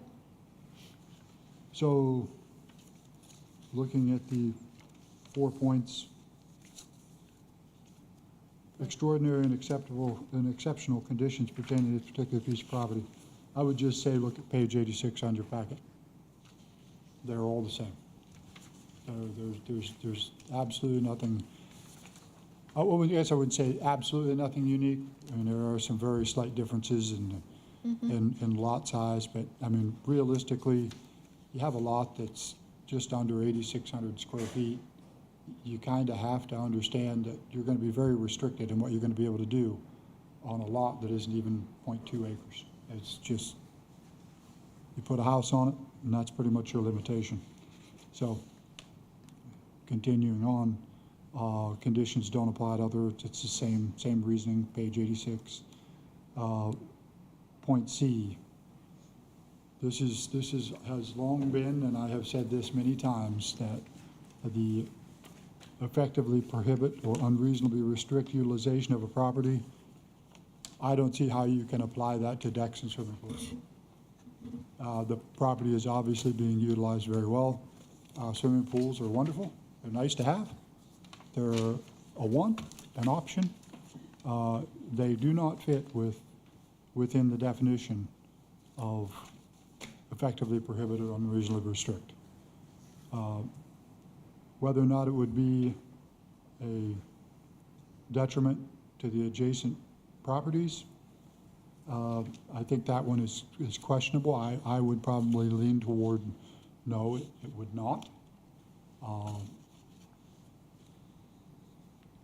The impervious surface is a different issue. So that's my rationale behind the motion to deny. Yeah, I think Jeff stated it pretty well. I just, again, feel like this is quite a big pool for this size of a lot. And it's like putting a square peg in a round hole. It's just, you know, it just doesn't fit the lot size, and I don't think it's a necessity. And as Jeff referred to point C, it doesn't unreasonably restrict the utilization of the property. You know, they can certainly put a smaller pool with a smaller deck and you know, realign the stairs if need be, or possibly the doors, you know, find another site for the door, or not put stairs at all, like some of the neighbors don't. So he has some options, but it doesn't fit, it doesn't fit all the criteria, so. For the 5 feet.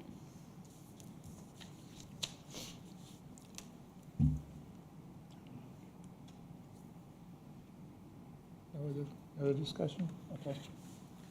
So the first issue is the 5 variance for the 5-foot setback. The motion is to deny. All those in favor, raise your right hand. All those against, raise your right hand. Okay. So that one fails. Well, that one's not accepted. It's denied. So now we move on to the impervious. Do you have a motion for that? I make a motion to deny. I'll second. This one probably I thought was, I had a harder time in my mind, you know, finding reasons to approve it. I think it's, unlike maybe the setback, the impervious materials affects a lot of things, especially with that piece of property behind their house. You know, again, I think Jeff pointed out under A that pretty much all the neighbors pretty much are in the same situation. They're all kind of situated the same way. I know he's got that creek in the back, which actually to me could be more of a detriment because of more runoff going into the creek. Again, I still think C applies the same as with the 5-foot. It doesn't necessarily restrict the utilization of the property. And with D, I do think it would be a detriment. Again, you know, you've got a lot more runoff going into the back in the creek that, you know, flows into into eventually Sugar Creek, which eventually goes into the Catawba River Basin. So there's a reason why they set it at the percent they did, and I just think it's something that has to be applied.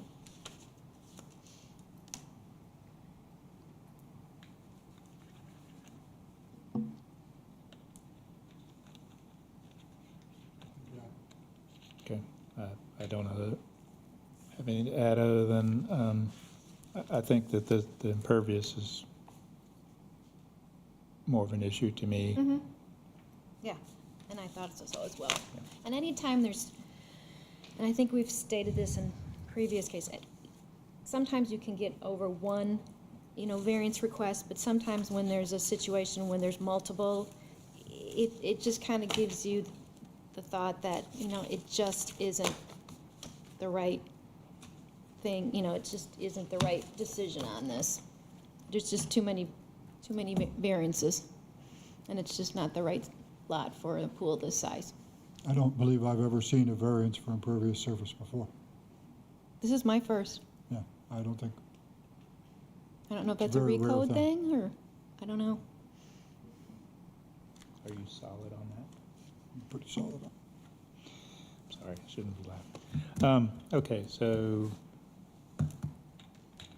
seeing no further discussion, we have a motion to deny the variance for the 13%. All those in favor, raise your right hand.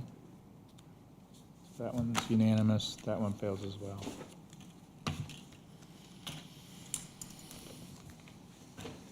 Okay, so we've got one more case.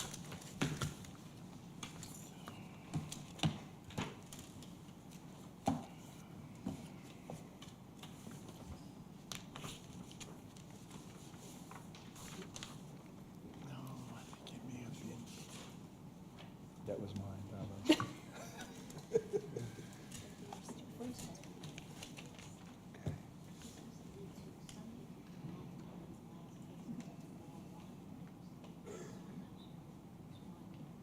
With the wrong X.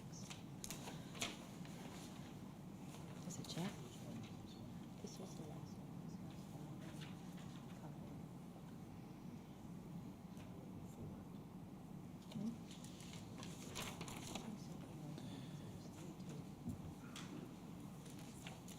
You can figure it out later if you want. I think Jeff voted not to approve that, the last one.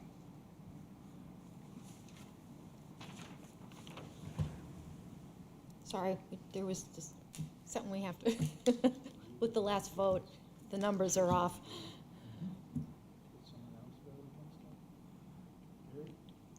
Which one is that?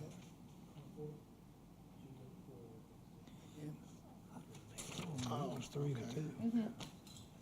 We're good. Okay, we're good. Already? So it was Derek, not Okay, for the last item, we have zoning case C-2317V. This is for a property located on Daimler Boulevard between Thank you. Charlotte Highway and Hansmill Highway. It's zoned PD planned development, and I'll go over some peculiarities about that in a minute. They're asking to a variance from the requirement to survey all trees 6-inch or larger in the buffer yard, and have a particular part of the buffer yard mapped out. This is a site, it's quite a large acreage, over 172 acres. And since this is a PD, was in 2008, they had some special requirements that were unique to the PD and other requirements which went with the code at the time.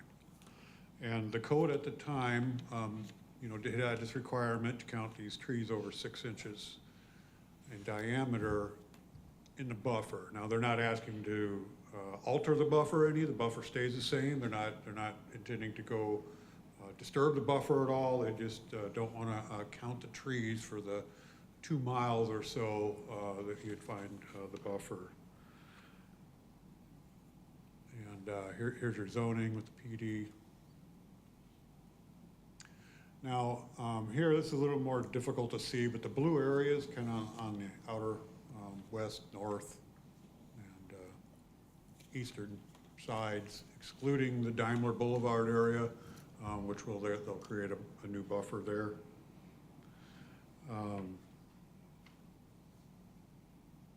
So it doesn't change anything else except the requirements inside that buffer to count those trees. That's all we're talking about here. We're looking for extraordinary exceptional conditions, and it's a, vast parcel of 172 acres. And again, we went over no disturbances proposed in the buffer. And it's measured in miles, and we would find that extraordinary. These conditions generally do not apply to other property in the vicinity, nor the property of this size in the vicinity has the support of a single development like this, and properties outside the PD do not have this requirement to perform a tree survey. They would have to meet our current code, which doesn't require a survey.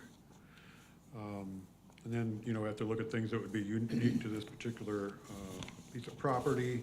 And the requirement unique to the property creates an unreasonable condition to survey 2 miles of 50-foot buffer when there's other methods of remediation possible for this.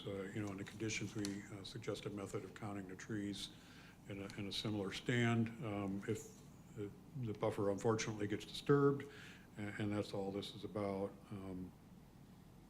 So due to the application of the requirement for the survey unique to the property, the undertaking that, is 2 miles, is under either restrict utilizations, and we do have other methods, and we would find it meets the criteria.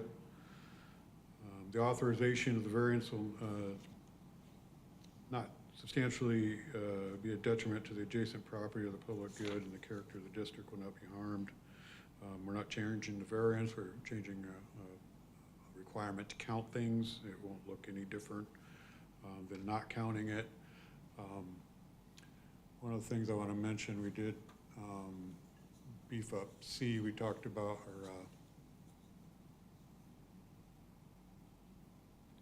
we talked about the difference that we did change the code. This is not current code anymore to count the trees.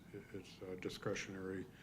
And after talking with our landscape architect, this wouldn't be something that we would require on this particular lot. It's well wooded and creates a good buffer.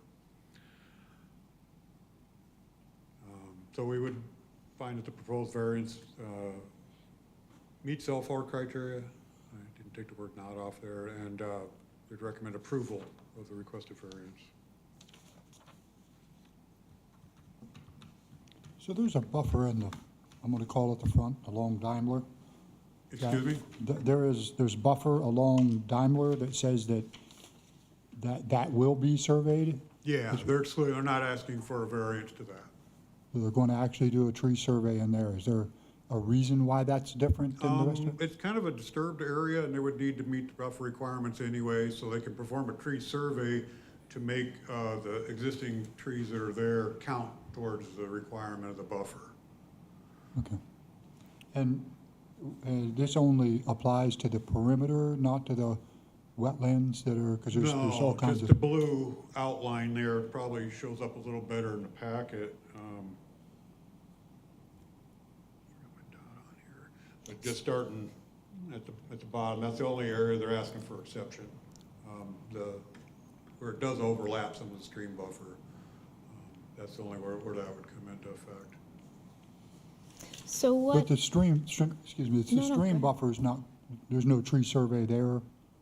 That's not part of No. that code? No, Yeah. that's not be And just one disturbed. more question. Down in this dip here of Daimler, that's part of the property.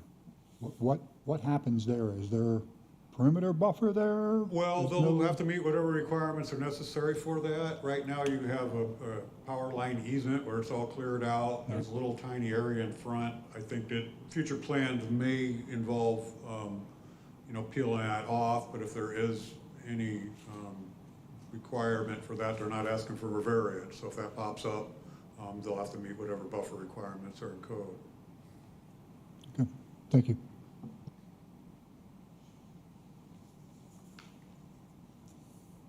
so So no, my question I was gonna ask, was regarding the grand trees. You know, what happens with the grand trees, and do you have to do a survey for that on this particular piece of property because you're going by the 2008 agreement? Absolutely, and there is a grand tree survey been performed and on file, Okay. including some of the buffer.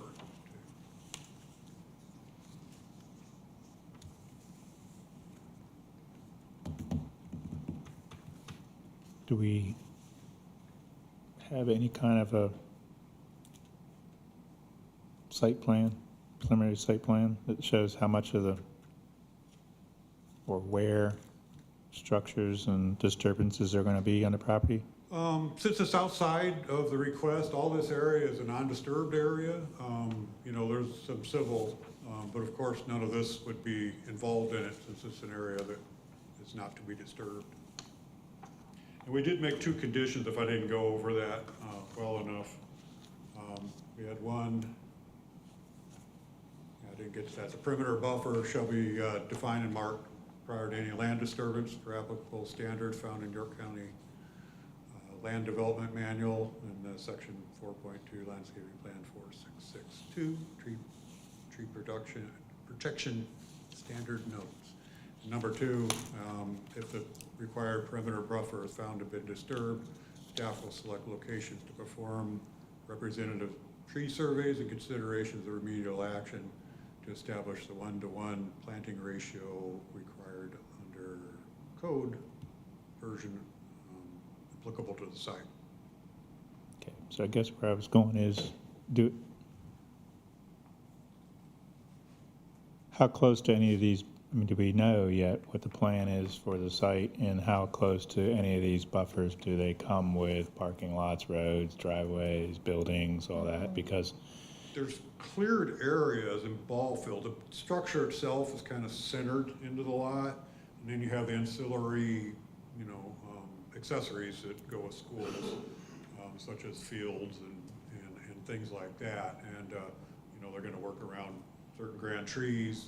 The stream buffers will be, you know, worked around. They're well utilizing the lot, but not necessarily putting a structure up against a buffer. so in the event that, because stuff happens, the remedial action, how do you, I mean, I think I know the answer, but I'm going to ask it. How do you verify what was cut down after it's cut down? We get nearly adjacent, you know, it's 2 miles long. We would, I wouldn't think in their worst nightmare that way they think they'd wipe out the whole stretch of that. If there would be a section, we would take the most representative section nearby to that. And there's plenty of that. And I guess, you know, if push came to shove, there could be, you know, a private section that we could mark. It would be adjacent. All the properties surrounding this all have similar thickets of woods with a buffer is bigger than what they'll have. Okay, I just know I've been on sites before where we've marked the trees that, and they cut the opposite. Well, that's what I was hoping, that number one would be Just, followed through, so you know, that I you- did put that there to Yeah. hopefully have some assurance and Yeah. that would be They done did the correctly. opposite of what we were. I mean, that buffer is likely to be very different in the areas where the perimeter buffer and the stream buffer are together. I would expect that would be a lot different than where there isn't a stream. Normally, you get, you know, quite different trees growing along stream beds than you do just out in the field. A little bit. I mean, you know, the western side is where, you know, there's quite the extent of that area there with streams near there. And you can see it's mostly hardwood over there compared to the other side where it would be more conifer stuff. There's a lot of land there, I think, to get a representative count of any disturbance. But basically, back to my question on the second point is, if I understand you correctly, if there was a disturbance, you would take a section similar to that and go, there would have been this mix of trees and size of trees, and you would apply that back to the section that was disturbed, That's correct. basically. Do you take any type of documentation, just like photographs or drone of it, rather than actually doing the survey? I mean, can you do a drone just so you know what the perimeter is, or, I mean, have you thought of that, rather than just going, walking? We have the capability of doing that. Yeah.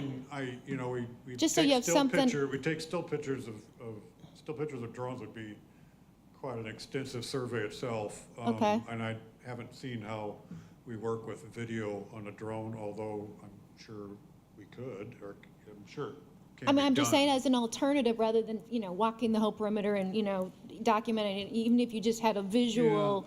Well, some of it's That's putting it on the hand, them. Okay. to As actually, opposed to who it's supposed to be on. Okay, well, go yeah, ahead. to actually fess out that and mark it, part of the survey technically would be to actually mark all them trees. And, all the way around the whole thing, so, rather than have people out in the field do that, there would still be quite a bit of extrapolation to do for that, but you could put it in your pocket in case you had wanted to look at it later tonight. But could you require the school district to do that?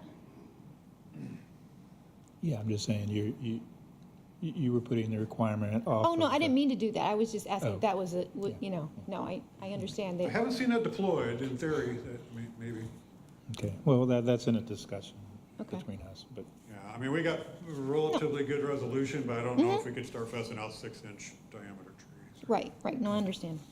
any more questions for staff? Thank you. Is the applicant here?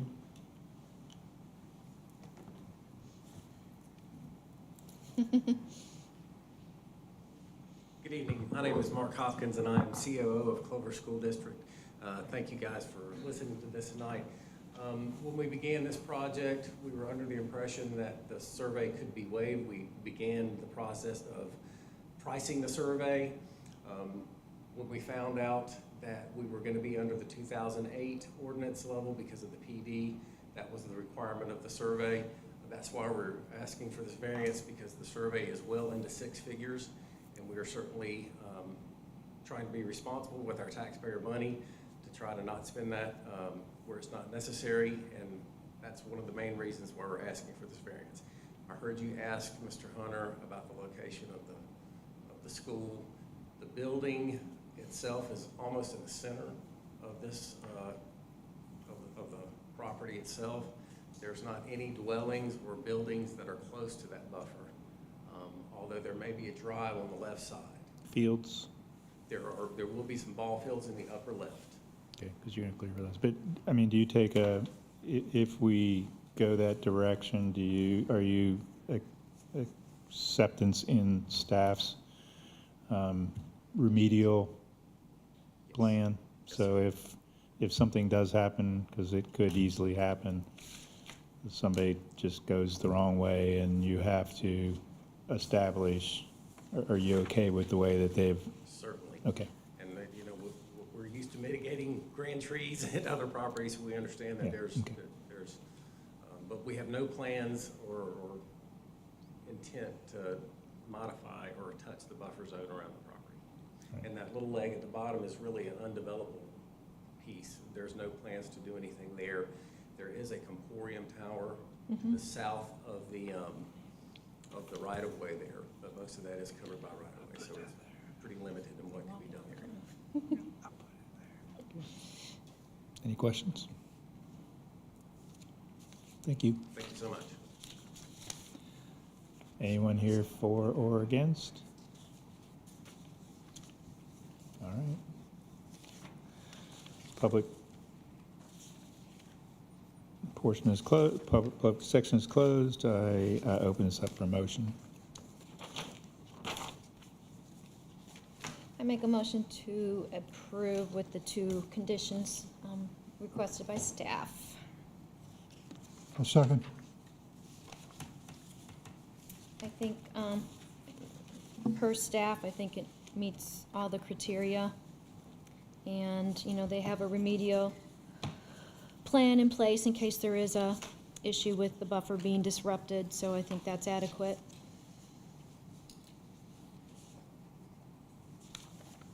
Okay. Any further discussion? All right, so the motion is to approve with the two conditions outlined by staff as regards to remediation. All those in favor, raise your right hand. Okay, passes. Thank you. Okay, let's see. Motion to adjourn. Make a motion to adjourn. Sec- Nope, go ahead. I think we had a second. Second, all those adjourned.